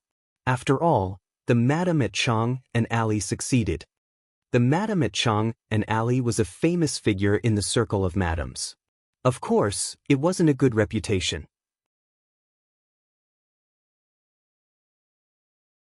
Chapter 1370. Unexpectedly, this incompetent woman had the guts to bring the new marriage law to the magistrate, claiming that she wanted to sever ties with her husband. Severance referred to the separation of husband and wife if one party fought, insulted, murdered, or raped the other party's relatives. This form of divorce favored the rights and interests of the husband's family. For example, if the wife had the intention to murder her husband, she could sever ties with him, but if the husband had the intention to murder his wife, it did not constitute a condition for severance. After Han Yu's amendment and Jiang Pingji's adjustment, the law was given a new meaning. If one party of husband and wife beat, murdered, attempted murder, or raped the other party's relatives, it would be considered as severing ties between husband and wife. If the husband stole his wife's dowry, beat his wife, insulted and beat his relatives to the point of disability, or took a concubine as his wife, the wife could also propose severance. The lady from Chang and Lane met the conditions for severance. After the severance, she fought for custody of her 2 children with the excuse that her husband was violent and cruel and had beaten her son until he was deaf. Although her husband's family was angry and ashamed, they thought that their children would not be implicated after the severance, so they swallowed their anger. Of course, if the new marriage law had not been announced at this time, the lady from Chang and Lane would have ended up like this. If she returned to her hometown with her husband's family, she would most likely be tortured to death, and her children would have no future. If she chose to sever ties with her husband and become independent, she would at least have a way out. When these ladies got married, most of them had a large dowry, which was enough for the three of them to live on for decades. After seeing her example, the wives of the criminals clamored to divorce or sever ties with their husbands. They all wanted to take advantage of this loophole. There was no hope for their husbands in this life, but there was hope for their children. He didn't know if he could succeed in taking advantage of this loophole. Madame Dou heard all this and sighed. It's not easy for a woman to be independent. Someone laughed. Even if it's not easy, you have to live. No one has it easy in this world. Madame Dou looked at the person and found that it was a tall and beautiful woman who looked to be in her early 20s. But she was confused by the way she dressed. She was in her early 20s, but she still had her hair in a bun. Madame Dou did not know the identity of the person, so she responded with a smile, "That makes sense." That person sat down on the empty seat beside Madame Dou. His eyes were filled with curiosity, as if he had never been to such a tea party before. "How should I address you, my lady?" It turned out that the gossiping madam had gone to find another group. Madame Dou was rather bored and took the initiative to talk to the woman who was just now. The man rolled his eyes and smiled. "My surname is Jiang." Madame Dou's eyes flashed and she asked in surprise, "Could it be Captain Jiang?" Madame Dou's conjecture was confirmed with a smile. Little did he know that the person who impersonated Jiang Nongqin was being mocked by countless salted fish. "Cultivate, leaving your subordinates and work behind to look at a beauty? Does your conscience not hurt?" Jiang Pingji smiled as she touched a handful of melon seeds and started munching on them. "Host V, why does it hurt?" Not only was it not in pain, it was also alive and kicking. Madame Dou looked around as she continued to munch. Seeing that she was behaving so rudely, the smile on Madame Dou's face disappeared and she quietly moved further away. As expected of a woman from the military camp, she did not have the slightest bit of elegance and nobility. Jiang Pingji ignored Madame Dou's reaction and happily finished munching on a plate of melon seeds. Before coming to the tea party, she went to visit Jiang Nongqin, who was said to be suffering from morning sickness. By chance, she found out that there was a well-made invitation on her table. After asking about it, she found out that it was a tea party hosted by Madame Han. She happened to be bored, so she brought the invitation to join in the fun. 3 women in a play. With more than 30 women gathered together, it was not just 10 plays. Jiang Pingji used her extraordinary hearing and strong spirit to memorize everyone's conversation in her head. Judging by the reactions of the madams, the new marriage law that was announced was not bad. She touched the empty plate and realized that it was empty. She hurriedly called for the servant girl to add another plate. Because of the small mountain of melon seed shells on the table, the group of noble madams could not help but move away from her, leaving an empty space. The salted fish in the streaming room felt very embarrassed. The streamer was such a disgrace to salted fish. At that moment, Madame Han happened to notice the strange situation in the corner. She glanced around and suddenly froze on the spot. Among the many madams present, Madame Han was the only one who had seen Jiang Pingji up close. She dismissed the other ladies with a stiff smile and came to Jiang Pingji's side with some apprehension. "May I know how I should address you?" Madame Han probed. Jiang Pingji was obviously pretending to be innocent, so it was not appropriate for her to expose her identity. "Madam, just call me Madame Jiang." Madame Han could not sit still. She did not know why the other party had come. Jiang Pingji chose to be honest. "I'm just here to slack off. You don't have to be nervous. You don't have to call me over." She had a good memory, so of course she remembered Han Yu's wife. It couldn't be said that he hated her, but it also couldn't be said that he liked her. In her eyes, the other party was the most ordinary noble lady of a landowning household. She was a woman who had been instilled with the ideology of a clan since she was young. She could also see that Han Yu and his wife were not as respectful to each other as the rumors said. But this was the official's family business, and she could not intervene. Husband and wife matters should be left to the husband and wife to resolve. Outsiders' interference would only add to the chaos. Jiang Pingji did not intend to provoke Madame Han, but Madame Han had something to say. This concubine has something that I don't understand. I wonder if Madame Jiang can dispel my doubts? Jiang Pingji held her forehead and said, "Are you also going to ask me why I am friendly to the poor and ignore the landowning households?" Madame Han's face turned red, and then it gradually turned pale. Jiang Pingji said, "I am not friendly to anyone or ignoring anyone. I heard that you are well-read, so you are naturally different from the ordinary ladies in the boudoir. Why can't you jump out of the fence? The way the ladies in the inner house look at things is different from the way the Lord looks at things." Although it was not meant to be sarcastic, Madame Han was still embarrassed by her words. Madame Han was born in the inner house. You only know your father, brother, husband, and children. It's good that they are doing well and the family is happy. They are your backbone, but I am the backbone of millions of common people. Jiang Pingji said while eating melon seeds, "The landowning households and the common people are all officials to me. In my eyes, the only difference between them is that they are useful and useless. Use the useful ones and discard the useless ones." She had so few landowning households. Apart from herself, most of the reasons should be attributed to the landowning households. It was fine that the landowning households refused to work for her, but now they blamed her for colluding with the poor. What a robber's logic. Having said that, let's say a few more words. I heard that you have a close relationship with your maiden family? Madame Han looked unhappy. Yes, so what? Chapter 1371. Madame Han was startled at first, but then she became angry. Jiang Pingji's metaphor undoubtedly touched Madame Han's sensitive nerve. Her graceful demeanor became a little awkward. Was it an obvious insult to her by using Huang Song and his wife as an analogy? As the Lord, how can you criticize the petty affairs of the officials like a gossipy woman? So what if she kept in touch with her maiden family? She never had any intention of being a disloyal official. Instead, it was the Lord who was narrow-minded. Madame Han couldn't tell what she was feeling at the moment. She was just embarrassed that Jiang Pingji, as an outsider, had intervened in her and Han Yu's affairs. She felt like she was being monitored and her freedom was being restricted. She was so angry that she didn't suppress her voice. Her Lord Lanting was heard by all the ladies. The ladies who heard the commotion were dumbfounded. They stared at Jiang Pingji and Madame Han in a daze. Their gazes kept shifting. They didn't hear what Jiang Pingji said to Madame Han, but they heard what Madame Han said to Jiang Pingji. Although it was rare for a lord to intervene in the affairs of the officials, it was not unheard of.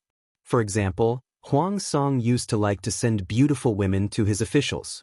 However, Jiang Pingji was a female lord, and most of the officials were men.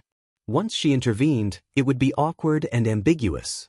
Even if the relationship was innocent, people who liked to gossip could still imagine countless love and hate relationships. An unmarried lord and a married official, tsk, gossip, cliché, and explosive. Isn't it more attractive than a novel? Madame Han regretted her words as soon as she finished speaking. She immediately bowed and apologized with a pale face, trying to salvage the situation. I have spoken inappropriately just now. Please forgive me, Lord Lanting. Following Madame Han's action, the other ladies in the tea party all turned pale. They bowed and apologized. Madame Doe also recognized Lord Lanting as the rude woman who kept eating melon seeds. She was so scared that her face turned pale. She tried her best to lower her head. She was sweating profusely and secretly prayed that Jiang Pingji would forgive her. She didn't have the mood to think about gossip. Jiang Pingji frowned. She was about to speak when she saw the live streaming room exploding. Winnie's green hat. Host, don't talk nonsense.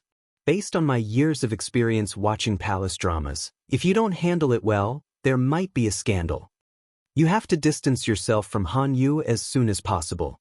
Otherwise, if those gossipy women go home and make up stories for the whole night, the news might spread tomorrow that Master Lanting was infatuated with Han Wenbin and mocked Madame Han at the tea party. Tire Abatement Brigade Leader, Wenbin Beauty's wife. She looks like a dignified and beautiful lady. She looks good and has a good temperament. But she didn't seem to be as likable as she had expected. Maybe it was because the way she looked at others was annoying. Jiang Pingji casually glanced at the bullet screen and moved her gaze away naturally. She said to Madame Han, "What you said makes sense. This is a family matter between you and Wenbin. Outsiders have no right to interfere. But don't forget, Wenbin is also a subject that I rely on. If he is distracted by family matters and is unable to serve me wholeheartedly and work for the welfare of the people, it is not only his fault, but also Madame's fault for not managing the family properly.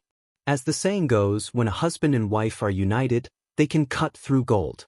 If Wenbin is fortunate enough to have Madame Han's full support, he will have nothing to worry about, and that will be his fortune. Madame Han, do you think I am right?" Jiang Pingji separated herself from everyone in a few words. When the madams heard that, they mistakenly thought that Jiang Pingji was there to be a peacemaker. Master Lanting's words are certainly not wrong. Madame Han laughed awkwardly.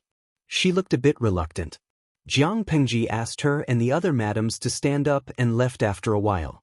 She was there just to eat melons and slack off. Now everyone knew that she had slipped away for work.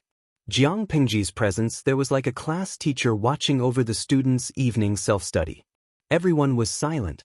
It was so quiet that the sound of a needle dropping on the ground could be heard. As soon as she left, the originally quiet tea party exploded with a bang, and people started chattering non-stop. The madams looked at Madame Han with complicated expressions. The fact that Master Lanting personally came to mediate the family affairs of his subjects showed that the relationship between Han Yu and his wife was on the verge of breaking down. However, Madame Han was the host of the tea party. Out of etiquette, they couldn't speak freely. They couldn't talk about this topic because they had other topics to talk about. Was that really Master Lanting? What a beautiful girl. I heard that she is still unmarried. It's true. Jiang Pingji's hairstyle had always been that of an unmarried girl. At most, she looked more mature than a young girl. A madam in her early 40s said with certainty, "Of course it's true. She is still young. She is a proper virgin." Everyone exclaimed, but after a while, they were puzzled. Before they saw the real Jiang Pingji, they all wondered if she was so ugly that no man wanted her and she was still unmarried at this age. Now that they saw the real Jiang Pingji in person, her appearance and temperament were extraordinary. Not to mention men, even ordinary women would fall in love with her. Why was she still single with such a good appearance? Jiang Pingji expected that she would become the topic of discussion among the madams, but she didn't expect that it would become the fuse of Han Yu and his wife's quarrel. As the tea party ended, the madams went home. The news of Jiang Pingji's sudden appearance at the tea party also spread. Han Yu hurried back home after a long journey. When he heard the news, he immediately went home. Madame Han was sitting in the main hall.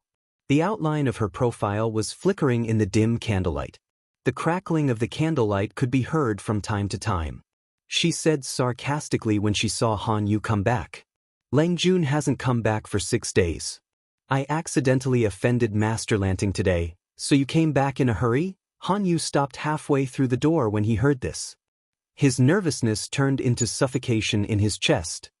"If you have something to say, just say it. Why are you beating around the bush?" His lord and Han Yu only had a simple relationship. Madame Han had insulted both of them by speculating about the relationship between a man and a woman. A gentleman would die for his bosom friend. His lord was that bosom friend. Han Yu certainly wouldn't allow such malicious slander. "Han Wenbin, are you here to denounce me?" Madame Han was furious. Although she was rude in the daytime, it wasn't enough for Han Yu to come back and scold her. "You're being unreasonable," Han Yu said. "When did you have the intention to punish me?" He finally came back from outside. He couldn't even go home. Did he deserve to spend the night in a guest house? Not denounce me? Am I being unreasonable? Madame Han said, I would like to ask. My husband and Master Lanting are bosom friends. Did you sleep together and have a close relationship? If not, why did she embarrass me in public and interfere in my family affairs? She has her eyes on the world. She is the backbone of the people. I am just a woman in the inner house, but I know what it means to avoid arousing suspicion. Han Yu was enraged when he heard that. Madame Han calmed down and stroked her cheek with her hand.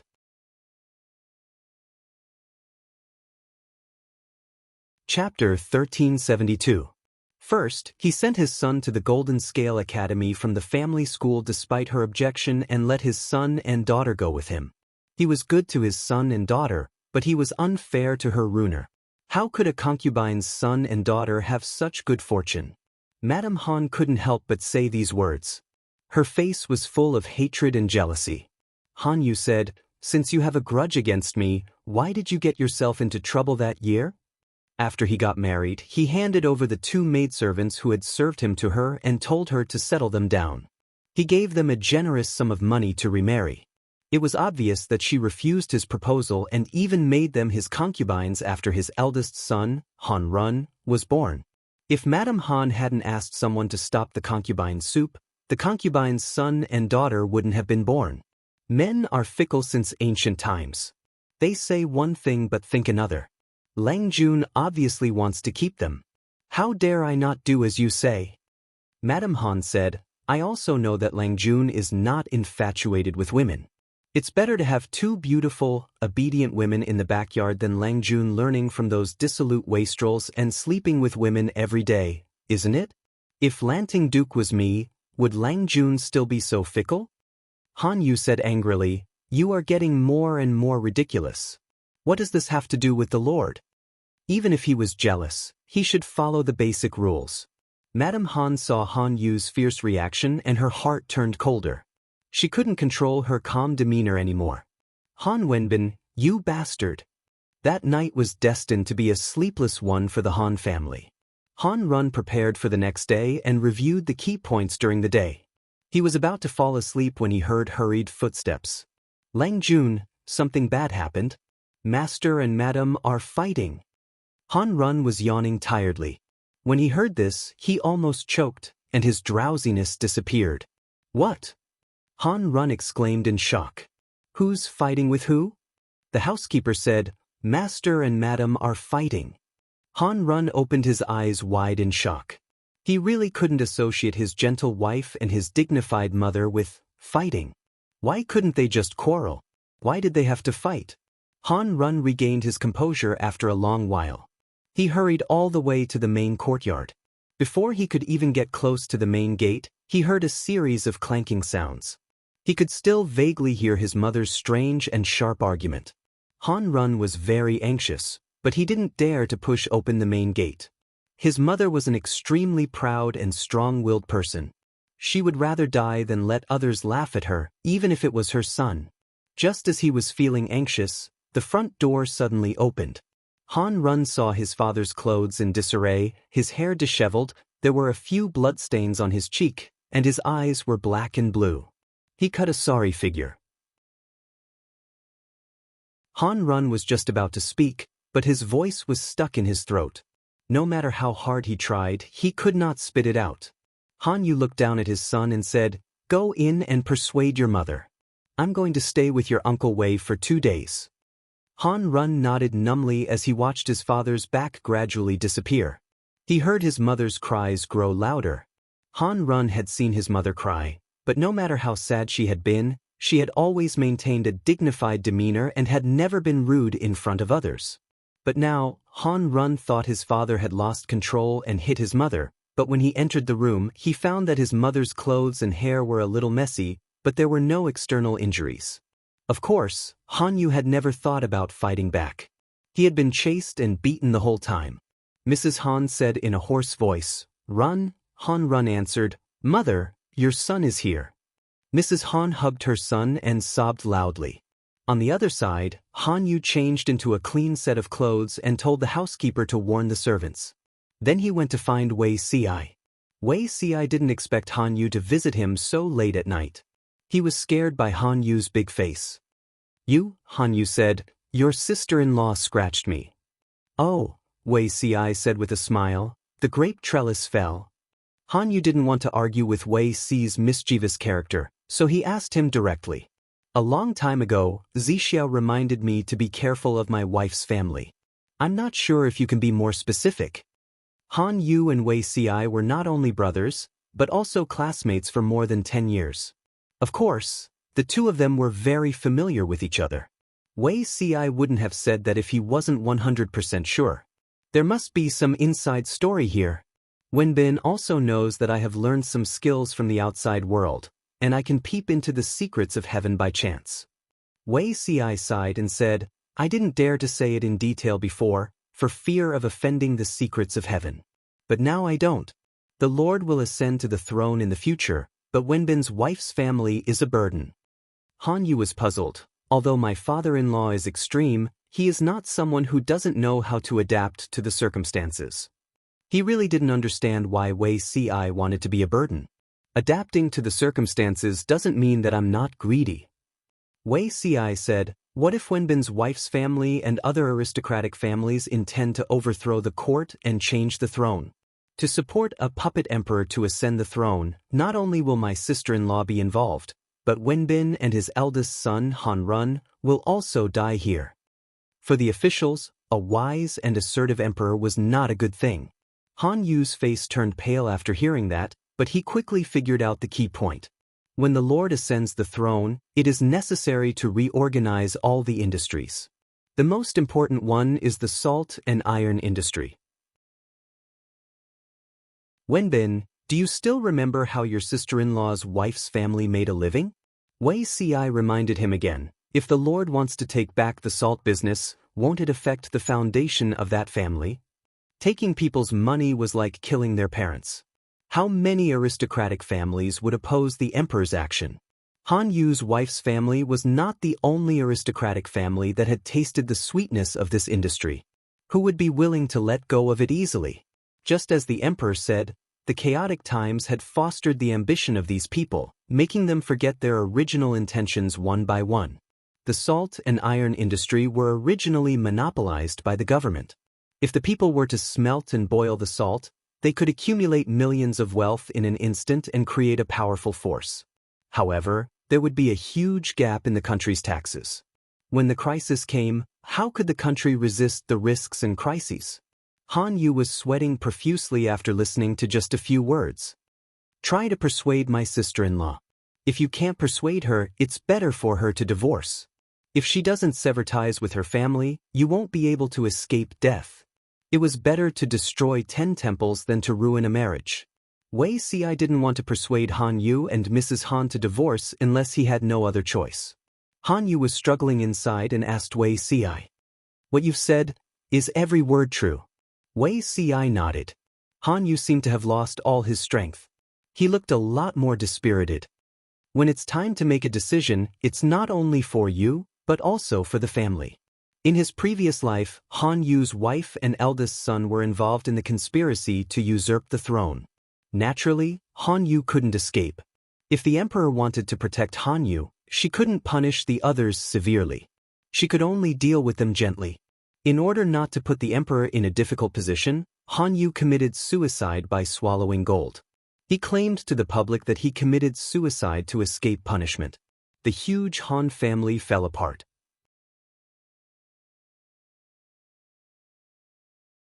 Chapter 1373. About this, I will think about it. Han Yu, who was always clear and decisive, showed a rare look of confusion and struggle. He was not a person who showed his emotions on his face, but now he couldn't control his true feelings, which showed how much he struggled and hesitated. "Think about it again." Wei Xi sighed and acquiesced. He didn't continue to pressure Han Yu. After all, it was only Han Yu's family business. As his junior, Wei Xi couldn't interfere too much. He could only stop when necessary. Whether Han Yu's marriage was good or bad depended on whether they were fated to be together. "You know a little about the Lord's temper. If she wants to do something, she won't be merciful." Wei Ci revealed some information to Han Yu, hinting that Han Yu should hurry up if he wanted to do something so that he wouldn't be involved.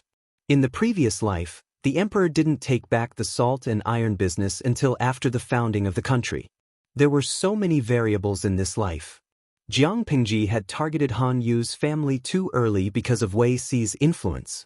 It was fine if she didn't know, but now that she had found the salt and iron business, she wouldn't let a few gentry families monopolize it. Han Yu nodded with a pale face. He sounded a little worried. How are you going to explain to the Lord if you reveal this to me? Wei Ci blinked his eyes in surprise. He didn't doubt Han Yu's integrity, but he didn't know that Han Yu was worried about the wrong thing. The Lord values you so much. She certainly doesn't want you to be involved with the Yu family. If you can escape unscathed, the Lord will have less to worry about. In the previous life, the emperor was determined to protect Han Yu. Han Yu was aware of the emperor's determination, so he committed suicide by swallowing gold. The emperor wanted Han Yu to live, and Han Yu didn't want the emperor to break his principles for him. Alas, if they could be together in this life, it would make up for the regrets of the previous life. Han Yu nodded. He successfully misunderstood that Wei Ci said this to him because of Jiang Pingji's instructions. His depressed mood was a little warmer. Wei Ci suggested, "It's getting late. I'll ask someone to prepare some hot water. Why don't you take a bath and tidy up?" Although the candles in the room were not bright, the long bloodstains and bruises on Han Yu's face ruined the beauty of his whole face. Wei Ci had never seen Han Yu in such a miserable state. He couldn't imagine that Mrs. Han would hit him out of anger. He said with a smile, "Fortunately, Shirsao is not from the women's camp. Otherwise, if she were to be rough with you, I'm afraid I would have to see you in the infirmary of the medical center." This was not a joke. In his previous life, a certain female soldier retired from the army and returned to her hometown to get married. Her partner was her childhood sweetheart. After this childhood sweetheart got married, life gradually changed him into a different person. He changed from a diligent and honest person to a drunkard and lazy person. After the female soldier gave birth, not only did her childhood sweetheart not change for the better, but he also became even worse. In the end, he became addicted to gambling. Not only did he lose all his savings, but he also crazily pawned his wife and daughter to the casino. The thugs of the casino came to capture the female soldier and her daughter. They thought it would be an easy job, but the female soldier rushed home and saw them taking her daughter away. She was so angry that she picked up a pole and beat the thugs to the ground. In front of the entire village, she beat up her husband with her bare hands. "When I was killing people on the battlefield, you were still begging for milk in my arms." If Madame Han had the same fighting capacity, she might have had to find someone to summon her soul to see Han Yu if the doctor came a little later. Han Yu said helplessly, "Do you dare to show your mischievous personality in front of others?" He only knows how to laugh at people. He felt that he had lost all his face this year. Wei Ci found a set of clothes that he had never worn before and gave them to Han Yu to change into. The two of them were about the same height, but Han Yu was thinner than Wei Ci and the clothes were a little loose. Wei Ci's guest room was not well maintained, so it was rude to use it to entertain guests. Therefore, he and Han Yu slept together and made do for the night. The two of them had a good sleeping posture and there was no intention of being intimate. But no fujoshi could control herself when two handsome men were lying together. Jiang Pingji was not a fujoshi, so she did not feel emotional when she saw them. Instead, she sighed deeply. Wenbin was good in every aspect, but he was too good at spoiling people's mood.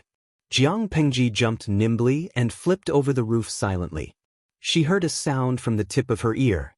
She looked down and sure enough, she saw a black thing wiggling its plump buttocks. The thing was staring at her with its black eyes. Wei Ci and Han Yu were sleeping soundly, but their daughter was an iron-eating beast with a long history. It had already remembered Jiang Pingji's smell. "What is it?" Jiang Pingji jumped down and landed next to the iron-eating beast. She pulled its ears and said, "Go back and find your father." The iron-eating beast could not understand human language. It stuck out its tongue and licked Jiang Pingji's hand. Its big black eyes were filled with one word: hungry. "Go find your father if you want to eat." Jiang Pengji picked up the little guy and threw it back to the bedroom. It's rare for me to have the time to come here, but he is so heartless. How dare he keep a mistress in his house? The iron-eating beast that was abandoned by its mother covered its wounded heart and went to find its poop picker pitifully. The iron-eating beast did not wake Wei Ci up. Instead, it scared Han Yu awake. As soon as he opened his eyes, he saw a shadow of a beast lying next to the bed. He was so scared that his voice cracked. Wei Ci woke up right after Han Yu, but he was not surprised. He said calmly, "It's okay. It's your niece." Han Yu was scared and speechless. He watched Wei Ci skillfully dig out the night snack of the iron-eating beast and threw it back to its nest. "No wonder you are so poor. You spent all your money to raise it." Wei Ci said mischievously, "Daughters should be raised well." Han Yu put on an expression that said, "We are not in the same world." He rolled up the quilt and went back to sleep. He recognized the iron-eating beast. The Lord used to joke that this little thing was Wei Ci's daughter. Feng Zhen also joked that it was the future Lord. Sure enough, his junior brother and the Lord were having an affair. Han Yu stayed with Wei Ci for 2 days and made up his mind on the 3rd day. It would be best if they could get back together. If not, their marriage as husband and wife would come to an end. Before the conversation, Han Yu was still looking forward to it. But after the conversation, he felt physically and mentally exhausted. It was not Han Yu who brought up the separation. It was Mrs. Han. "You and I have slept together for so many years. How can I not know what the person next to me is thinking?" Mrs. Han saw the surprise in Han Yu's eyes. She said quietly, "I would rather bring it up to save face than to hear the word separation come out of your mouth." She knew that their marriage had come to an end since she attacked Han Yu. Mrs. Han was very calm, which made Han Yu feel a little guilty. "It's my fault after all. You are Run and Chiyu's biological mother, and you will always be." Han Yu thought for a while and said, "Run will reach the age of engagement in a few years. When he gets married, there will be a mistress in charge of everything in the mansion." Mrs. Han held back her sadness and said, "Whether you want to find a stepmother for them or not is your business. You don't have to tell me." Han Yu lowered his eyes and prepared the 4 treasures of the study. He picked up the brush and wrote a letter to release his wife.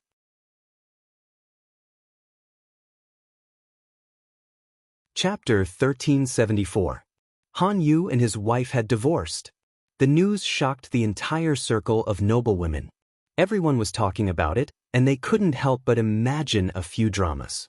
Mrs. Han left most of the dowry for her 2 sons and future daughter-in-law, and she left with her dowry and guards.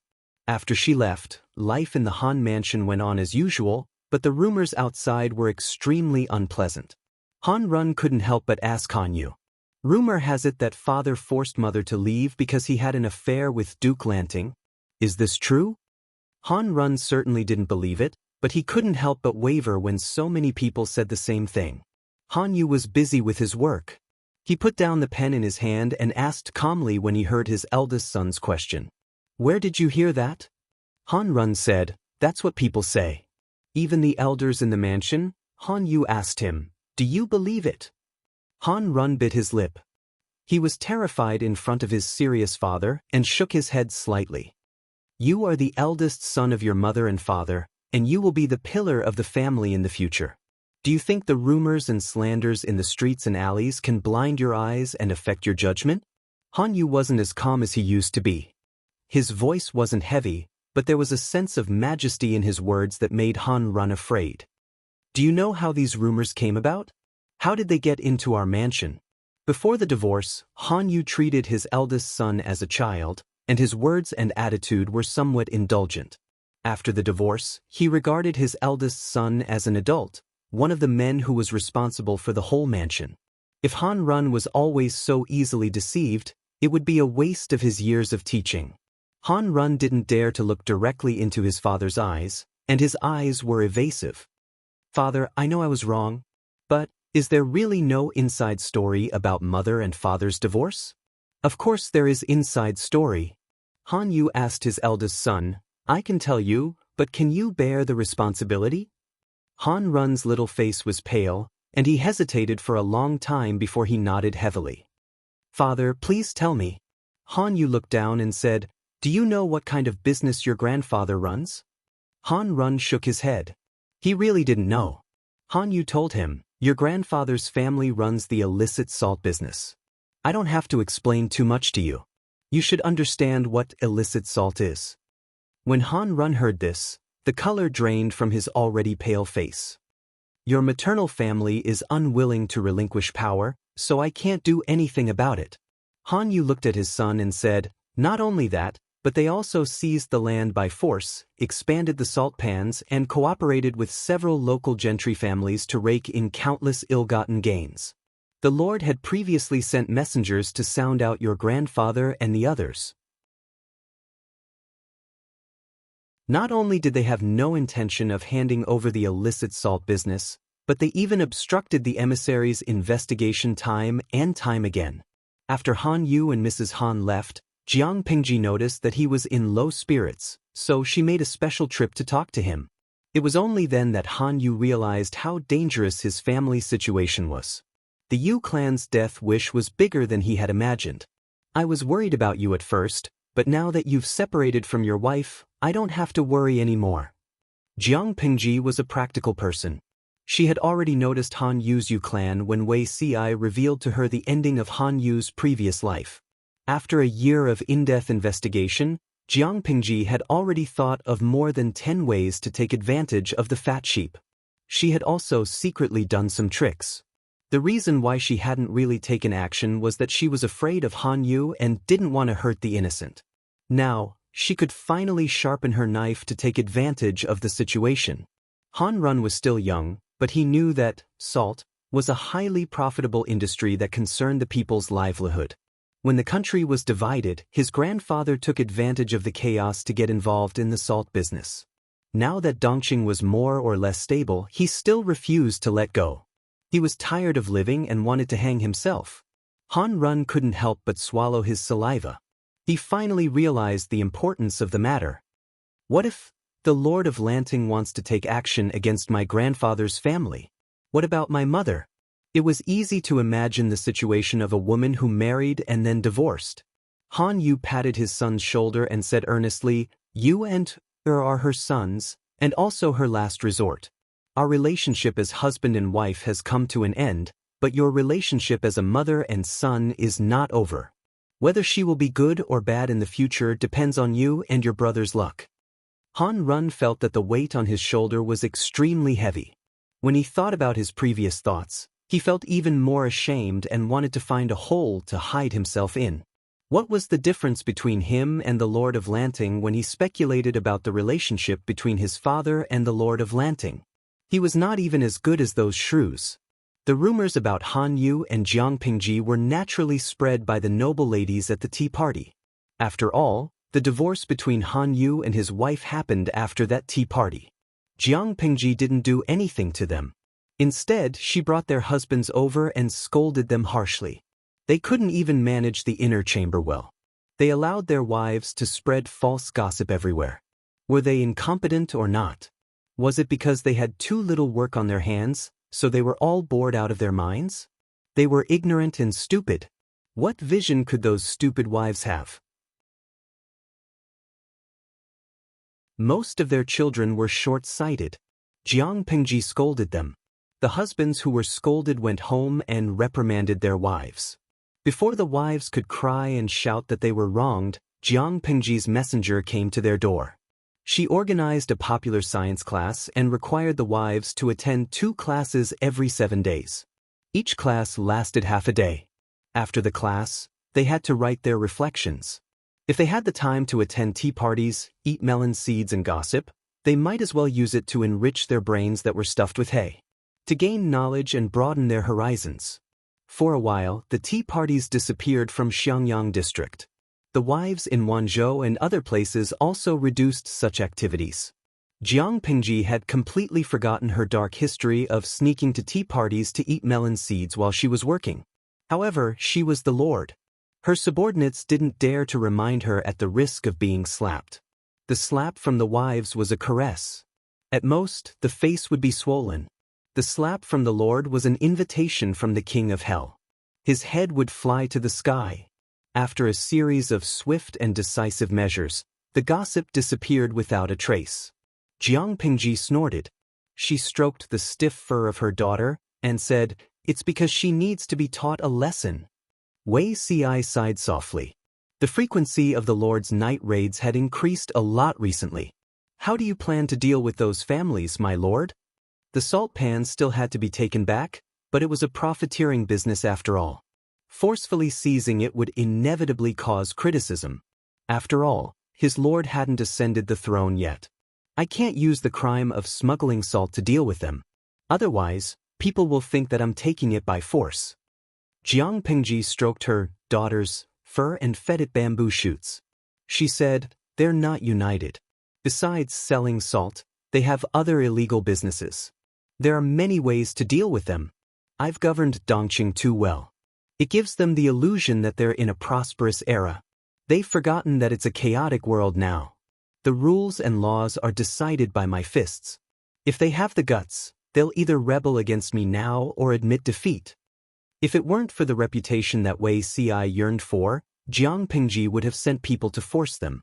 Why would she resort to peaceful means before resorting to force? Wei Ci smiled and said, "You're right, my lord."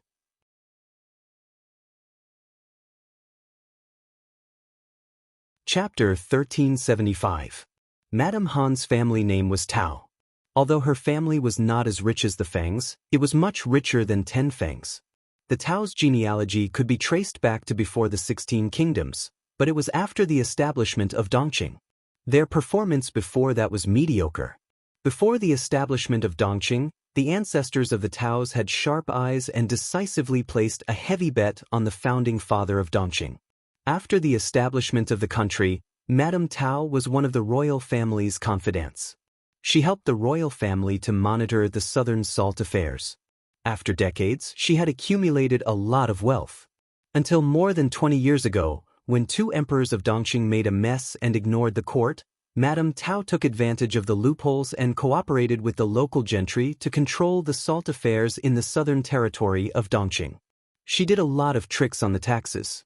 After tasting the sweetness too many times, she became bolder and bolder. Of course, the grand occasion of adding oil to the fire and flowers also scared many people who were still clear-minded. They never thought that God would be so powerful. Dongqing was invaded by the northern borderline, the earthquake in Shangjing, and the capital was moved to Chenzhou. After a series of tricks, Dongqing was played to death by the royal family. Then there was the separation of feudal vassals. All the forces fought fiercely for a little territory. Under such circumstances, who would pay attention to the illicit salt business? Madame Tao and several other powerful forces tore up the last fig leaf and openly occupied the illicit salt business. In just a few years, they had accumulated a huge wealth that was even greater than Jiang Pingji's. To make an analogy, they could not even be compared to the northern borderline, which was a big fat sheep in the past. It could be seen how rich Madame Tao and the others were. How could Madame Tao and the others be willing to let go? How could Jiang Pingji allow Madame Tao to continue to occupy? That was the irreconcilable contradiction. That was the root cause of Han Yu and his wife's divorce. Otherwise, they would not have divorced so easily for the sake of their 2 legitimate sons. Han Yu was well aware of that, but Madame Han did not notice it. She left most of the dowry to her 2 legitimate sons and returned to her hometown with a small part of her assets and servants. In order to preserve her dignity, Madame Han was very calm in front of Han Yu, but she could not help crying when she was alone. "My lady, why did you do this?" The dowry nanny looked at her dejected wife, who had grown up with a baby's milk, and felt very uncomfortable. Madame Han said, "I just find it hard to calm down. The Tao family doesn't know about the divorce between the First Lady and the son-in-law yet." The dowry nanny said worriedly, "If they go back like this, I'm afraid." Madame Han pretended to be calm. "Nanny, don't worry." The dowry nanny sighed. Her voice was filled with deep worry. How could a divorced daughter receive the same treatment as when she was still single? Madame Han suddenly remembered what Jiang Pingji had asked her before. "I'm very curious. If Wenbin was Bogeo and his wife was Chichaolon, would you also be rejected by your own family? Madame Han suddenly shook her head. No matter how bad her situation was, she would never fall to the state of a stray dog. Everyone in the Tao family was surprised by Madame Han's arrival. After asking about it, both parents' expressions changed. You've divorced Wenbin? Father Tao's voice sounded very serious, with a hint of reprimand and fierceness. Because Madame Han was tired from the long journey, her expression was rather tired, but she still wanted to raise her spirits and not lose her etiquette in front of her parents. Yes, she said faintly, your daughter and Wenbin have divorced. Father Tao's fingers paused in midair. His fingertips trembled slightly with his heavy breathing, showing his master's tumbling guilt. After a while, he reprimanded Madame Han. Silly! You rebellious daughter! Madame Han's tired face turned into puzzlement. She said, Wenbin and I are not fated to be together. If he wants to divorce, what can I do? Father Tao said, even so, you shouldn't have divorced at this time. What a rebellious daughter! Are you trying to anger your father to death? Madame Han was stunned by the reprimand. Father Tao lost control of his emotions. If not for Mother Tao's persuasion, Madame Han would have been reprimanded even worse. Mother Tao said, Master, what we should do now is not to reprimand your daughter. We should think of a way to get through this. Under Mother Tao's persuasion, Father Tao's emotions calmed down a lot. Madame Han's heart skipped a beat. She was secretly guessing what difficult problem the Tao family had encountered when Mother Tao asked her. I know your character. You have given birth to Wenbin's children. Even if you don't have any credit, you have worked hard. Why does he want to divorce you? Father Tao and Mother Tao did not care about the divorce between their daughter and son-in-law. They cared about why the two of them wanted to divorce at this sensitive time. What was the reason for the divorce? Madame Han was keenly aware of her parents' abnormality, but she could not figure out the reason, so she could only tell the truth. In Madame Han's opinion, the reason for the divorce was that the relationship between husband and wife had been worn away by life. She and Han Yu had different ideas. Both of them were stubborn and refused to give in. Moreover, Jiang Pengji was between them. It was only a matter of time before their marriage broke down. Father Tao and Mother Tao did not speak for a long time. Their eyes flickered, as if they were weighing the deep meaning behind the words. The atmosphere between the three of them was a little gloomy. After dinner, she privately summoned the housekeeper of the Tao family and asked him about the recent events in the family. The housekeeper had served the Tao family for many years. He was one of Father Tao's most trusted confidants, so he knew a lot of things. Faced with Madame Han's inquiry, the housekeeper rarely hesitated. Madame Han said, As soon as I came back, I heard that the Tao family encountered an insurmountable obstacle. As the daughter of the Tao family, how could I stay out of it? The housekeeper said, First Lady, it is not that we cannot talk about it. It is just that Master and Madam are worried about you, so they did not mention it. Madame Han frowned and said, Just say it. The housekeeper mentioned that Jiang Pengji had sent people to investigate the local illegal salt business and taxes. Madame Han's face turned pale when she heard it. Master and Madam are also worried that Lu Shi is obviously up to no good.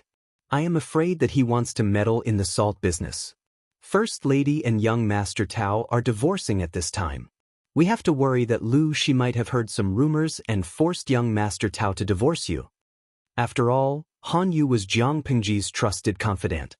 If she took action against Madame Tao, took back the salt business and reorganized the taxes, then, how could Madame Tao, who was already in the mire, get out of it easily? Madame Tao could not escape, and Madame Han, who was born in the Tao family, could not escape either.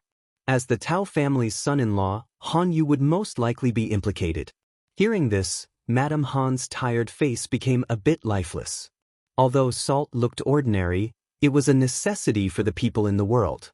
It seemed to be worthless, but it was actually a huge profit. Because everyone needed it, there was no worry that salt could not be sold. It could make people rich in an instant.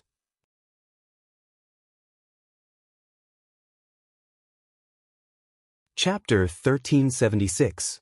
If she was still Han Yu's wife, based on how much Jiang Pingji valued Han Yu, she would probably hold back for fear of harming the innocent. In the end, she left without saying a word. Jiang Pingji had no more scruples. She was afraid that she would not be merciful. The housekeeper didn't say anything, but judging from his expression, he agreed with Madame Han's words. It was unwise to leave at this juncture. The housekeeper sighed. Now I only hope that it was not Lord Lanting's idea to leave the First Lady. Madame Han was anxious and uneasy. Now that she thought about it carefully, she couldn't figure out the real reason why she left Han Yu. Madame Han stayed in the Tao's house. Although she didn't go out every day, she could feel that the atmosphere in the house had become weird. According to the servant girl's report, carriages were coming and going in an endless stream outside the Tao's house. The frequency of the gentry families who were on good terms with them became extremely frequent. She smelled the scent of an impending storm. It turned out that Madame Han's premonition was right. Madame Tao and the other families were discussing to make trouble. Even though the salt business had always been controlled by the state, Madame Tao and the others had enjoyed the benefits for decades. Especially after the world was in chaos, they had even taken off the last fig leaf and regarded the salt business as their private property. How could they be willing to hand over the money tree to an outsider? Many of them even had a crazy idea. Jiang Pingji was just a feudal lord with a relatively large influence. She was not the emperor yet. She was not the emperor. What right did she have to ask Madame Tao and the others to hand over the salt business? In Jiang Pingji's words, one wouldn't feel pity if they lost something that they had never had. However, once they had it, no one would let it go if an outsider wanted to take it away. In order to protect this item, many people would even take the risk out of desperation and go crazy. Madame Tao and the others were typical examples. Madame Tao had a big share of the illicit salt business, and the other families had also tasted the benefits. Each family had made a lot of money. This force was already like a grasshopper on a rope. They were bound together for good or bad. None of them wanted Jiang Pingji to take away their interests. However, Jiang Pingji was so powerful that they had to come up with a perfect plan. Otherwise, they would lose everything. They had thought of many ways, but there were only two ways in front of them. Or they could bow their heads and become a well-behaved aristocrat, content with a little bit of wealth. Or they could rise up and resist, using small to win big. They were not willing to be the former, so they could only choose the latter. Someone said, "Damn it. If I had known that Lu Shi had such wild ambitions, I would have rebelled against her before the situation in Dongqing was settled." The situation in Dongqing was still unsettled. A few feudal lords were locked in a fierce battle. This was a good opportunity for them to fish in troubled waters. Now, Su Fei, Su Bei, and Huang Song had successively knelt down. Dongqing had become Jiang Pingji's sole authority. What could they use to confront her head-on? The other person thought about it and said, "Even so, it's not like there's no other way." When Papa Tao heard this, he asked the man, "What do you mean?" The man reminded, "Gentlemen, please do not forget that other than Lu Shi, there is still a feudal vassal in Dongqing." Everyone was stunned for a moment, and only after a long while did they remember something. Dongqing's Zhangzhou was still in Yang Tao's hands. Papa Tao asked, "What do you mean by that? Are you asking us to switch to Yang Tao?" The man shook his head and said, "No. When we turn to Yang Tao covets the salt business. Isn't that the same as circling back? It's better to frame Yang Tao and make Lu Shi and Yang Tao fight.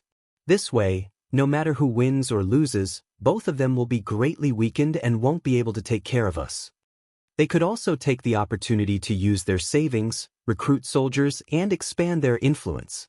When that time comes, they would not be held back by others. Wouldn't that be the best of both worlds? When they heard this suggestion, everyone was a little convinced. No, they were a little terrified. A dynasty with 100 years of history and 1,000 years of aristocratic families. History had proven that the change of dynasties was an unstoppable trend. The aristocratic families could survive the change of dynasties, but the royal family could not. They would inevitably be treated as the remnants of the previous dynasty and wiped out, let alone continue. Due to various reasons, although the aristocratic families controlled a lot of resources, they were more inclined to invest in politics rather than take a gamble. Of course, there might be another reason. For example, they were not capable enough, or did they not know what was going on? No matter what, this conversation ended on a sour note. The balance in everyone's hearts was wavering. On one side was the lucrative salt business, and on the other side was the risk of occupying the salt business. It was not a good choice. In the end, their greed won over their reason. Jiang Pengji was a meticulous person. Since she had set her eyes on the salt business, she would not fight a battle unprepared. A year ago, she not only sent messengers, but she also analyzed the aristocratic families and planted many spies. These spies monitored the movements of the aristocratic families led by Madame Tao and passed the news to Jiang Pengji. She attached great importance to the salt business. Once there was news, it would be passed to her as quickly as possible. While Madame Tao and the others were hesitating, Jiang Pengji had already received the relevant news. If they really dare to rebel, I respect them as men. You can't even compare to me. Are you still a man? Tudu Feiqiu. How can they hide their tricks from great sage Zhang's fiery eyes? They are showing their fox's tail. Qing Feng Banshui. Alas, they can only think of provoking the streamer and Yang Tao to fight so that they can reap the benefits. The salted fish in the streaming room secretly scolded Madame Tao for being insidious. She was so greedy that she didn't even know death was at hand. Except for Zhuge Liang, who pretended to be a serious strategist, the other salted fish were still eating melon seeds and ridiculing her. Lao Ciji Lianmeng. With all due respect, whoever competes with you in being decisive is a sissy. You can form an alliance if you want, you can kill an acquaintance if you want. A white knife goes in and a red knife comes out. Which man in the world dares to compete with her in manliness? Nongfu Shangquan Yudiangshuan, haha, sharp criticism. There are no men and women in front of the streamer, only girls and girls with big penises. Jiang Pengji habitually ignored the salted fish's daily naughtiness. Wei Ci asked her, how do you plan to deal with these people? Jiang Pengji said, I was worried that after a year of cultivation, I have no reason to find trouble with Xianxia. Madame Tao and the others are so considerate and took the initiative to give me a ready-made weakness. Wouldn't it be a pity if I cut the Gordian knot and killed them all at once? Make the best use of everything. Even the enemy had value.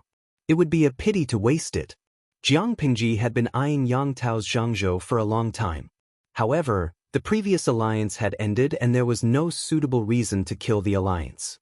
Since Madame Tao had helped her solve this problem, she didn't mind letting Madame Tao and the others live for a few more days. Wei Ci couldn't help but be speechless. You mean to let them set up a trap and involve the Duke of Xianxia? Jiang Pengji smiled wickedly and touched Wei Ci's lips with her index finger. Wrong. Not only Xianxia, I want to swallow the whole of Nanxing. Dragging Xianxia into the water is just the first step. She was greedy beyond measure. How could she be satisfied with a small Zhangzhou?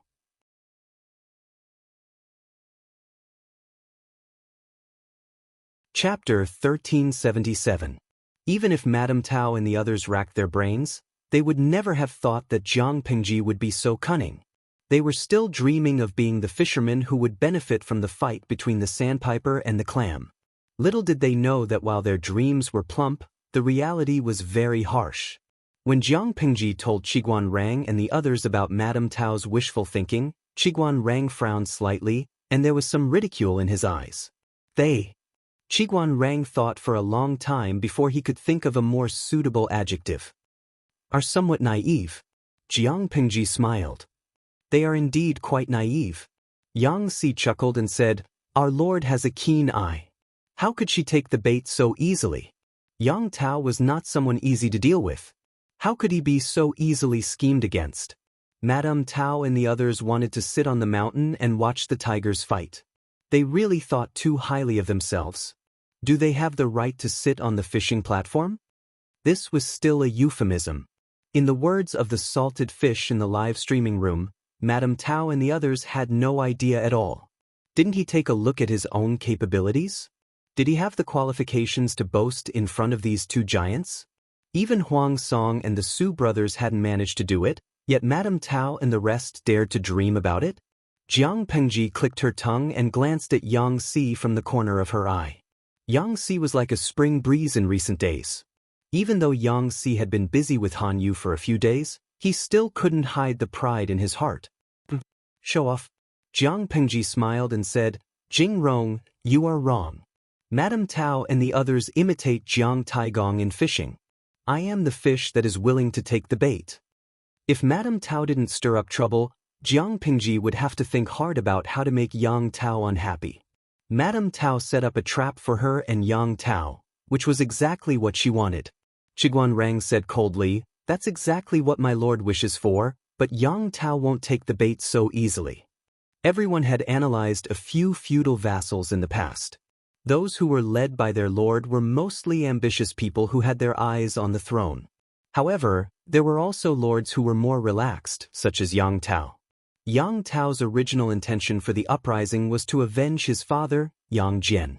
Ever since Zhao Xiao's death, Yang Tao's hatred for his father's murder had been completely lifted. As a lord, Yang Tao lacked a bit of wildness. He had more than enough defense, but not enough offense. Yang Tao was so easygoing that if Madame Tao set up a trap, he might not bite the bait. He also had Wang Lin, who was extremely difficult to deal with. Madame Tao could fool Yang Tao, but she might not be able to fool Wang Lin. Salted fish also have dreams. Maybe Madame Tao's dream can come true. Jiang Pengji spoke like a gangster. She changed the topic and said with a smile, moreover, what we need is a reason to take action, not a reasonable reason to take action. As long as there was a reason, it did not need to be reasonable. Which of Jiang Pengji's confidants was not a shrewd person? Their lord was such a hooligan, and they were also tired. The princesses were mentally exhausted, but in the live stream room, Salted Fish was happily chatting away. Tudu Feiqiu, the host style is exactly the same as that of a country that claims to be the world's police. She's the most like a hooligan cop. Sincere invitation to join, as expected of an ancient giant. The bullet screen is always accurate. The host's hooligan behavior was indeed very similar to that of a certain country. Both of them would take action as long as they had a reason. They did not care whether the reason was convincing or not, or whether it was reasonable. Qing Feng Wenpu, you're capable but willful. Qingzui Lemon Slice. The newbie in the live broadcast room is trembling. You can talk about politics here? Aren't you afraid of being banned? Lao Cg Lianmeng, you're indeed a newbie in the live broadcast room. You don't know that not only China, but the world's #1 hooligan can't do anything about it, okay? TSK, don't talk about politics. You won't be banned even if you serialize an article with the 8th letter in the live broadcast room. Don't talk about politics or serialize an article with the 8th letter. You can even form a group to demonstrate with the bullet screen.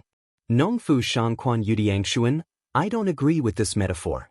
The host is obviously a very reasonable person.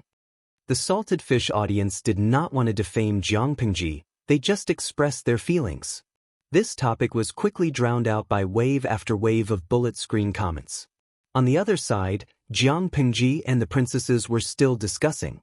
Jiang Pengji noticed that Wei Si's expression was somewhat hesitant to speak, so she took the time to ask.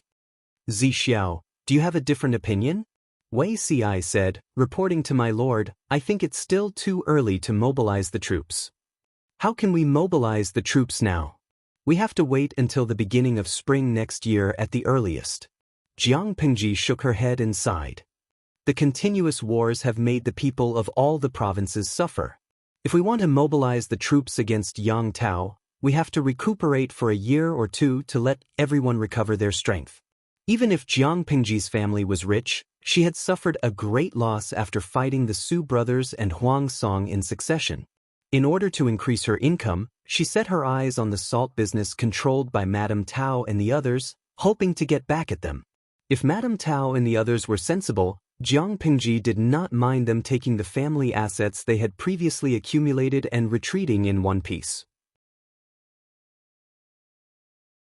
At most, she would restrict this faction of people from entering officialdom and suppress their ambitions. Who would have expected them to be so ambitious and insatiable? Jiang Pingji could not continue to indulge them. Salt was related to the people's livelihood. Its importance was comparable to copper and iron. Unless one's brain was kicked by a donkey, she would not allow private forces to control the salt business. Madame Tao and the others were so insensible. If Jiang Pingji did not cut them into pieces, she would write her name backwards. When Wei Ci heard this, he knew that his lord had misunderstood, so he hurriedly explained. "That's not what I meant." Wei Ci said, "The situation in Nanxing is quite chaotic at the moment. The feudal lords and the four factions of Nanman are confronting each other. It's like a raging fire. If my lord hastily intervenes, you will definitely be accused of aiding the barbarians. It's really not appropriate." This was like when Jiang Pingji attacked the northern borderline. Meng Zhan wanted to stab her in the back, but he ended up being condemned by everyone. Similarly, when the feudal lords of Nanxing joined forces to fight against Nanman, Jiang Pingji would be reviled by the world for taking advantage of the situation. This accusation could not be washed clean by the water army. Jiang Pingji said, "Zixiao's words make sense. However, as long as they don't destroy the four factions of Nanman, I can't use my troops against them." The four factions of Nanman had become the protection umbrella for those rookies? Wei Ci shook his head and said, "The various forces in Nanxing will unite to fight against Nanman. The outcome will be clear by next summer." He had the experience of his previous life. Analyzing the situation in this life, he felt that the four factions of Nanman were about to be destroyed. Jiang Pingji said, "Zixiao, do you hope that I will wait until they are badly injured and then reap the benefits?" Wei Ci nodded. Didn't Her Majesty take advantage of this in her previous life? Chui defeated the four factions of Nanman and massacred more than 638,000 people. He was also badly injured and had no power to defend himself. In the end, Chui's Nanxing was taken advantage of by Her Majesty, who had sent troops south. It didn't take much effort to subdue the whole of Nanxing. Even if the lord in this life was doing much better than Her Majesty in her previous life, the situation in Nanxing was very different from her previous life. Wei Ci didn't want her to take risks. Jiang Pingji said, "It doesn't seem to be a long time from the beginning of spring to the summer solstice. We can still afford to wait." It was rare that Qiguan Rang didn't object. He only glanced at Wei Ci from the corner of his eyes. Finally, he looked down coldly.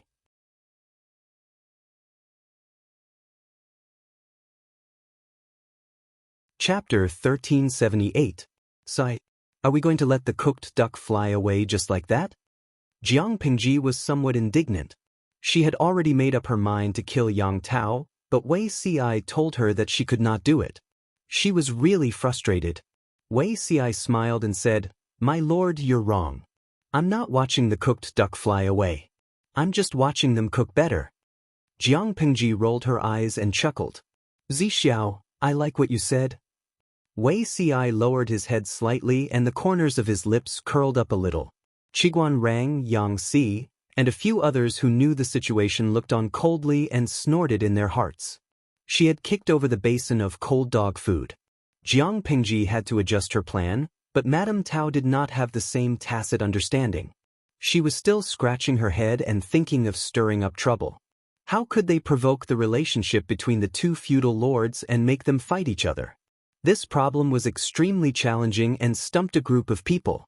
If Jiang Pingji was a man, they could search for the most beautiful women in the world and follow the example of their predecessors. For a man, the humiliation of being cuckolded and the hatred of having one's wife stolen were more ingrained than any other humiliation. However, Jiang Pingji was a woman and Yang Tao was a man. Unless one of them was a gay man or a G-man, it would not work. It might not work. I heard that Lu Shi is not close to men. He only has women to serve him. One of the people said something shocking. Yang Tao seems to like men too. He has a close relationship with his advisor, Wang Lin. The two of them married each other's sisters. They often sit at the same table, lie together, and sleep together. I'm afraid it's impossible to say that there is nothing going on between them, Everyone was speechless for a long time after hearing this. It made sense and they could not refute it. They were originally about to give up on the honey trap, but after this person said this, they were actually a little eager to try it. Compared to other strategies that cut flesh and let blood out, this honey trap was cheap and the cost was low. It was very cost-effective. It's not right, it's not right, it's not right. This operation was too flashy. What if the boat capsized accidentally? Many of the old antiques were more inclined to conventional operations, such as forging Yang Tao's troops crossing the border to kill and plunder, or forging Jiang Pingji's troops crossing the border to kill Yang Tao's men, using this as a pretext to stir up conflict between the two parties. In addition to camouflage, they could also use financial resources to bribe Yang Tao's confidants. There was no loyalty in the world that couldn't be shaken by money.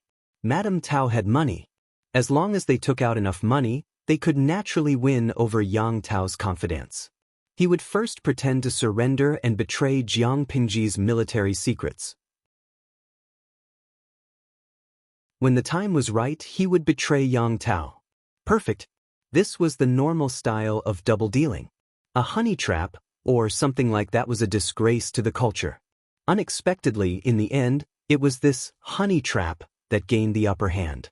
Everyone from the Tao clan. The reason why he chose the honey trap was naturally not because it was the most flirtatious operation, but because it was the most stealthy and practical.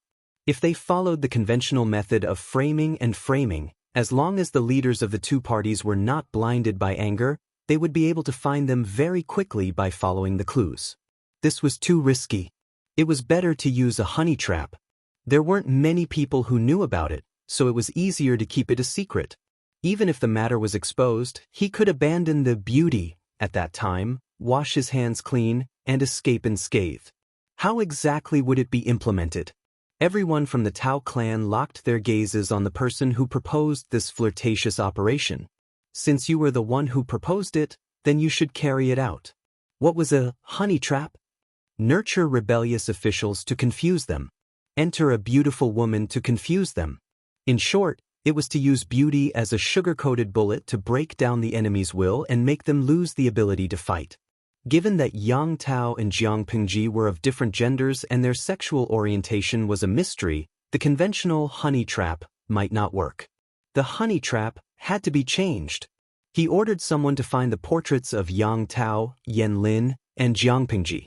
The three of them were public figures, so their portraits were not considered secrets. Yang Tao's temperament was open and straightforward. He often fought with ordinary soldiers. Wang Lin was not an aloof Prince Charming who kept people 1,000 miles away. Not to mention Jiang Pingji. Not to mention the entire Wanzhou, who among the hundreds of thousands of people in the entire Xiangyang district did not know her face. The three of them were people who often showed their faces in front of ordinary people. Naturally, there were many portraits of them. This man took the portraits of the three of them and even found witnesses who had seen the three of them. He searched everywhere according to the pictures. He managed to find substitutes who looked 50 to 60% similar. They dressed up a little, practiced their manners, and imitated them. Even though they lacked charm and temperament, their appearances were 70 to 80% similar. Because they were found according to their appearances, the three of them had different backgrounds and ages. If they did not speak, they could deceive unfamiliar people. Once they spoke, they would reveal their flaws. The man gave the families of the three a generous sum of money. They signed a death contract and bought their lives. Do whatever I want you to do. Don't do what you shouldn't do. Otherwise, your families can only take the money and go to hell to enjoy their lives. The three of them trembled. In the face of coercion from power, what other way out was there except to compromise? Thinking of their families and the money the man gave them, the three of them knew that their future was uncertain, but they still had to bite the bullet. The man sent substitutes who looked like Yang Tao and Wang Lin to Wanzhou, and sent the one who looked like Jiang Pingji to Zhangzhou. It was worth mentioning that the three of them were all men, including the one who looked like Jiang Pingji. Will this work? Seeing this, Madame Tao and the others were secretly worried. Of course it will work. Sigh, it's hard to believe. The three of them are so uncouth, how can they take on such a heavy responsibility? How could the three of them, who came from a remote village or a brothel, incite two feudal lords to fight each other? Even if they took off their clothes, no one would be willing to look at them. Not to mention their ability to learn, even their speech and mannerisms could not compare to the real deal. When they saw the three impostors speak, they revealed their badly worn and yellowed teeth, not to mention the drama. They could not imagine Yang Tao, Yan Lin, or Jiang Pingji revealing their missing yellowed teeth as they spoke. Not only that, but the three of them also had strong accents and bad breath. No matter how good-looking their faces were, they would not look good. It started with their looks and ended with yellowed teeth and bad breath. I have my own plan. Hearing this, Madame Tao and the others could not help but secretly roll their eyes. They wanted to see what kind of tricks this guy had up his sleeves. Jiang Pingji, who was watching them closely, was also very curious. She brought a small stool over and waited for the show to begin. I remember that Han Mei met Xianxia and Xiaoyang, right? Jiang Pingji nibbled on melon seeds and looked at Li Yun with a smile. Li Yun did not understand, but he said honestly, I have indeed seen them. Jiang Pingji said, after you finish training the troops these few days, remember to walk around the city gate and see if there are people who look like them. Li Yun was surprised. How could they appear in Wanzhou?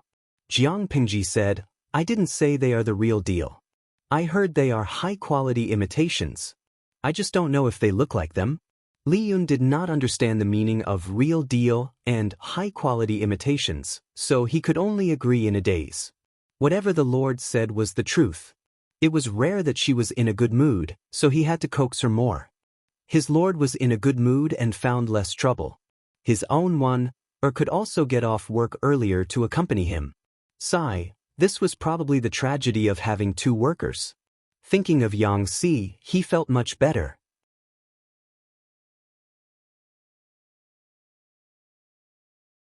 Chapter 1379. Han Mei, have you encountered any problems these past 2 days? Why are you always frowning? Li Yun tried his best to finish his meal. He was about to wipe his mouth and head to the army camp when his father suddenly called him. He blinked his eyes blankly and asked, What's the problem? Everything went smoothly today, I'm not frowning. Xie Qian took advantage of Shangguan Wan's absence to question his son in a low voice. Not frowning? Then why do you always look troubled when you come back every day? Xie Qian was now an old master who did not care about anything.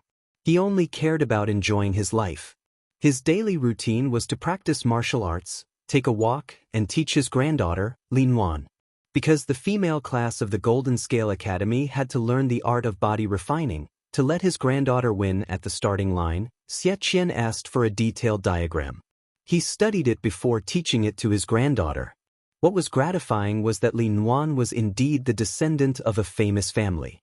Her innate talent was even better than her father's. The art of body refining that only women could practice had endless uses. Coupled with the Xie family's unique skills, Lin Wan improved rapidly. Xie Qian dared to guarantee that when his granddaughter reached the age of initiation, she would definitely be invincible among her peers. His granddaughter had a bright future, and his son and daughter-in-law were Jiang Pingji's trusted confidants. Xie Qian's retirement life was exceptionally comfortable. He did not want external variables to disrupt the current situation. Li Yun did not understand, but the person asking was Xie Qian, his father and master. Naturally, he would answer everything he knew. I'm just a little confused, Xie Qian raised his brows and said, as long as it doesn't involve important secrets, what doubts can't be said?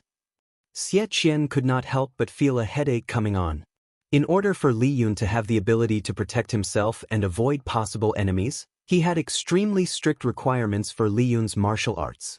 Xie Qian created a simple and peaceful living environment for Li Yun so that he could focus on mastering martial arts.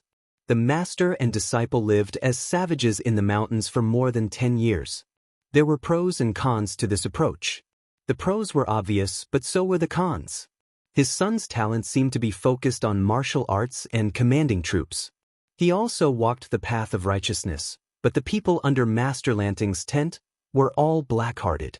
Every time he saw his son squatting in a crowd of black sesame seeds, He was afraid that his son would be at a disadvantage. Congenital deficiencies could be made up for later. He did not seek to be as cunning as a fox, but he sought the ability to protect himself. Alas, there was little effect. Li Yun also knew that he was at a disadvantage. When faced with a difficult problem that he could not decide on, he had to consult his father. "It's not that I can't tell you about this," Li Yun said. "A few days ago, the Lord assigned me a task. She asked me to look out for people who looked like the Duke of Xianxia, Yang Tao, and Yen Lin. At first, I didn't think much of it, but after I came back, I was terrified." Li Yun had been keeping an eye on the city gates for the past few days, his heart filled with worry. He was not good at concealing his emotions, so naturally he appeared to be preoccupied. The more you think about it, the more terrifying it is. Even someone as astute as Xie Qian did not understand what Jiang Pingji was up to. Li Yun may seem naive in other matters, but his intuition is extremely accurate. Everything is peaceful under the Lord's rule. The only trouble is from the Tao family. Someone who looks like Lord Xianxia and Yen Lin popped up at this critical moment. I'm worried that there's something fishy going on. Li Yun added, "The Lord never fights a battle unprepared. There must be a deeper meaning to her targeting these two people. I'm not worried about anything else. I'm just worried that I'll miss these two people and give them a chance to stir up trouble. This is my dereliction of duty." Xie Qian said, "You suspect that the two people Lu Shi asked you to target are related to the Tao family?" Li Yun nodded. Xie Qian tapped his finger on the table and frowned slightly. As a member of Sunset Glow's elderly pension group, Xie Qian rarely came into contact with political affairs. He did not have many sources of information, so he could not analyze anything. However, he had to remind Li Yun of one thing. If these two people really appear, you must pay attention to their movements. Send people to keep a close eye on them at all times, Xie Qian said. They look like Yang Tao and Yen Lin. Although they are not real people, in the eyes of the people, they are considered half-real people. If something happens to these two people in Wanzhou, once someone spreads the news, it will be easily misunderstood as Lu Shi humiliating and slandering Yang Tao and Yen Lin. You must be careful. Li Yun nodded, looking like he had learned something. Perhaps Xie Qian's poisonous words had hit him, but on the second day, Li Yun received news of the appearance of his targets. He hurriedly informed the Lord of the news. Jiang Pingji's lifeless eyes suddenly lit up. The past few days have been very boring. Finally, someone can relieve my boredom. Li Yun held back the words that had welled up in his throat. Everyone was extremely busy. How could the Lord still say the words very boring so easily? Looking at the many teachers, who were not even middle-aged and were about to go bald, wouldn't the Lord's conscience hurt? My Lord, it's still, Li Yun dutifully reminded her that it was still working hours. As the Lord, she could not take the lead in skipping work. Jiang Pingji said, I am the Lord. I have to do everything myself. Don't those who take my salary feel guilty? Li Yun's lips moved, but he could not find the words to retort. His lord's logic was very reasonable. He was speechless. Li Jiamaku, I, my lord, will skip work. Wither into dust. Being a boss is to have a legitimate reason to skip work. Otherwise, what's the point of paying so much money? Shiniyo, I'm secretly excited. I wonder how similar Yang Tao and Yen Lin's high imitations are to the real deal.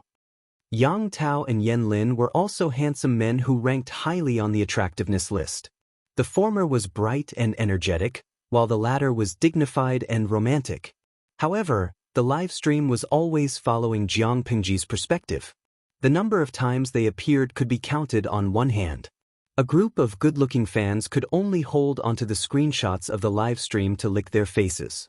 After so many years, the material was no longer fresh. They eagerly awaited new material. Even if they were high imitations, they could still satisfy their cravings.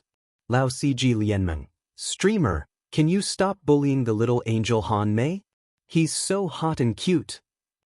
Li Yun, Xie Zhe, and Qin Gong were recognized by Jiang Pingji as the three main mascots. Li Yun was also a veteran and the favorite of the generation. He had countless fans. Jiang Pingji looked at Li Yun's face and sighed faintly. If not for my good looks, how would I have the right to be bullied? Didn't he know that she valued appearances? Hitting was a sign of affection, scolding was a sign of love, and when one was deeply in love, one would kick him. Not beating Li Yun to death to express her love was already the greatest restraint she could muster. Li Yun was dumbfounded. Very quickly, Li Yun felt that he had found the answer. Even though he knew that the two men were impostors, their looks were undeniable. The Duke of Xianxia and Mr. Yan Xiaoyang are indeed rare handsome men in the world. It's a pity that the two of them didn't learn half of their charm. What a pity! Li Yun spoke with a straight face, but Jiang Pingji asked, "Don't you feel that the two men below are gay?" Li Yun was at a loss. Beggars? Jiang Pingji muttered to herself, "Forget it. I'd better not taint a righteous and straight man like you." The livestream room was filled with bullet screens, thanking Jiang Pingji for sparing the little angel Li Yun.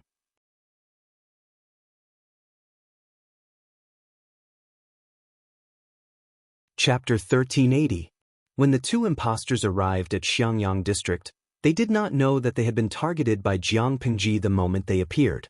They were all ordinary people.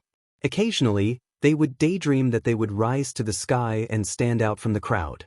The truth was that one of them was a bandit and the other was an errand boy in the tavern. What they all had in common was that their faces were good-looking and upright. There was no one else like them in a 5-kilometer radius. He was greedy and lazy by nature. When he was a bandit, he relied on his good looks and dared to hook up with the bandit leader's woman. Squatting in the restaurant to run errands, as soon as the age is made up of night clothes. He didn't think there was anything wrong with being a prostitute. Every day, he welcomed and sent people off. He was addicted to this kind of life where he could enjoy wealth without having to work. It was good enough to be able to survive in troubled times. What was there to be picky about? They had thought that the days would repeat themselves, but who would have thought that fate would play a huge joke on them? The two of them lived a better life than before. They wore brocade clothes that they would never have dared to dream of in their entire lives, and became rich young masters in the eyes of outsiders. Of course, there was no such thing as a free lunch in the world. Everything they enjoyed had to be exchanged for. Jiang Pingji leaned against the window and looked down. She smiled and said, "They look quite similar. Even though it's a high-quality imitation, I still put a lot of effort into it." Li Yun said, "My lord, the timing of their arrival in Elephant Sun City is too sensitive. I'm afraid they have other plans." Jiang Pingji asked Li Yun, "They don't practice martial arts, and the people around them are all showy but not practical. They don't even have the qualities to be spies. Even if there were tens of thousands of them, they wouldn't be able to do anything. Hanmei, don't worry. Just wait for the show." Although the plan to attack Yang Tao had been postponed, it did not mean that Jiang Pingji had given up. Madame Tao was willing to give her the ready-made reason. How could she refuse? A good show? Li Yun's heart skipped a beat. He did not believe a single word that his lord had said. "Is there really no need to discuss this matter with you gentlemen?" Jiang Pingji smiled. "Needless to say, we won't trouble them with such a small matter." Li Yun was speechless. He felt that these gentlemen were not afraid of trouble, because if they did not interfere, the Lord would always make simple things complicated. In the end, weren't they the ones who cleaned up the mess for their Lord? At this moment, in the live streaming room, Salted Fish and Li Yun were in the same mood. Their hearts ached for the little princesses. Facts proved that Li Yun's intuition was correct. Not even 2 days after the two replicas arrived in Xiangyang district, a rumor spread. Not only did it reach Li Yun's ears, it also reached the ears of Qiguan Rang and the others. Feng Jin was the first to fly into a rage. He shouted angrily, "Yang Tao and his brother are going too far." Jiang Pingji asked, "Have you found out the source of the rumors?" There was a murderous look in Wei Si's eyes. He said, "I found out that the other party claimed to be a merchant from Zhangzhou who came to Wanzhou to do business. This group of merchants brought a rumor that made the people of Wanzhou extremely angry and humiliated. The Duke of Xianxia, Yang Tao, searched among the people and found a young man who looked very similar to Lu Shi, the governor of Lu province. He ordered the young man to take off his underwear and outer shirt in front of everyone and stand on the high platform naked. The people could see every inch of the young man's skin. The onlookers were dumbfounded. There were a few internet water armies hidden in the crowd. One person said, "I heard that Lu Shi, the Duke of Lanting, is a woman. Her chest isn't so flat." Another person said loudly, "Since she's a woman, she naturally doesn't have that big thing between her legs. She also doesn't have the ability to carry on the family line." The onlookers couldn't help but shift their fervent gazes to the area 3 inches below the young man's crotch. It was unexpectedly full of vigor. Another person jeered, "If the Duke of Lanting was a man, he would most likely look like this. It looks quite spectacular, but I wonder how big it is." The internet water armies intentionally directed the people's attention in this direction. At that moment, someone who seemed to be an official came forward and made an extremely humiliating suggestion. The people could go forward and pinch the weight of that thing if they donated 3 coins. That was a good thing that even the Duke of Lanting didn't have.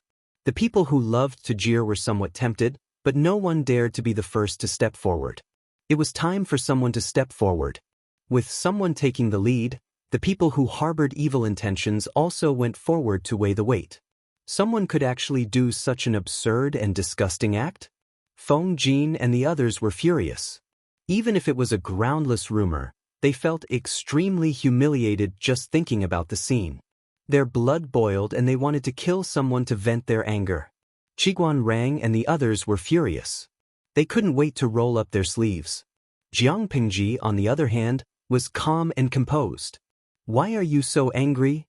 Feng Jin said, "The subjects died when the Lord was humiliated. If we couldn't protect the Lord, how can we have the face to stand in this world?" Jiang Pingji said, "That's just a rumor. It's not true. Yang Tao and the others must have been kicked in the head by thousands of donkeys to do such a thing. They have no enmity with me, and the situation in Nanxing is unstable. Why would they dare to find trouble with me at this juncture?" Everyone knew this, but they couldn't suppress the anger in their hearts. No matter who the person who spread the rumor was too humiliating. Lao Cg Lianmeng, damn. Who came up with such a disgusting evil plan? Just listening to it is incomparably despicable. Shushi Wugua, oh my god, could this be true? The streamer's psychological quality is really strong. Don't you feel disgusted? Furiously boiled frog. Who came up with this idea? Even the brainless anti-fans on the internet have to admit defeat. It's too vicious. Wei Ci said, "What do you mean, my lord?" Jiang Pingji smiled and said, "I was originally curious about what kind of brilliant move Madame Tao and the others had. How could they come up with such a sinister plan? If it was someone with a bad temper, they would have been enraged and retaliated with the same method without a second word." Everyone was speechless. Their lord probably had some deviations in her temper. She made it sound as if she wasn't hot-tempered at all. Jiang Pingji continued, "I reckon that similar rumors are spreading in Zhangzhou now. For example, the Duke of Lanting, Lu Shi, searched the people and found 2 people who looked like Yang Tao and Wang Lin. He used his power to force them to parade naked in the streets for people to see? Madame Tao and the others did this. What are they after?" Liun felt that he had opened the door to a new world.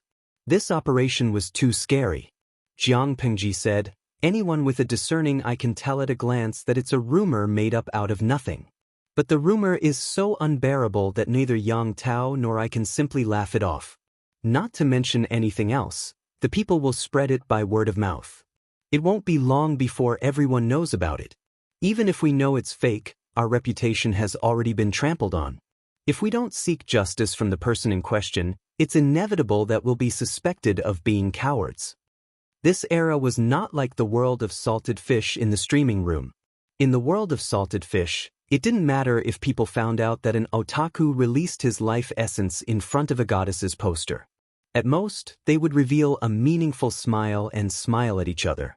This era was different. It wasn't a big deal if a high-quality imposter looked like Lu Shi, but someone pointed out that the 2 looked alike. Immediately after, they took off their pants and walked around naked. They even generously asked people to pay to weigh them. This was also a humiliation to the person in question. Mental humiliation. You're tuning in to the Wang Lin's Journey YouTube channel. Don't forget to subscribe and join us on this journey to catch the most captivating stories.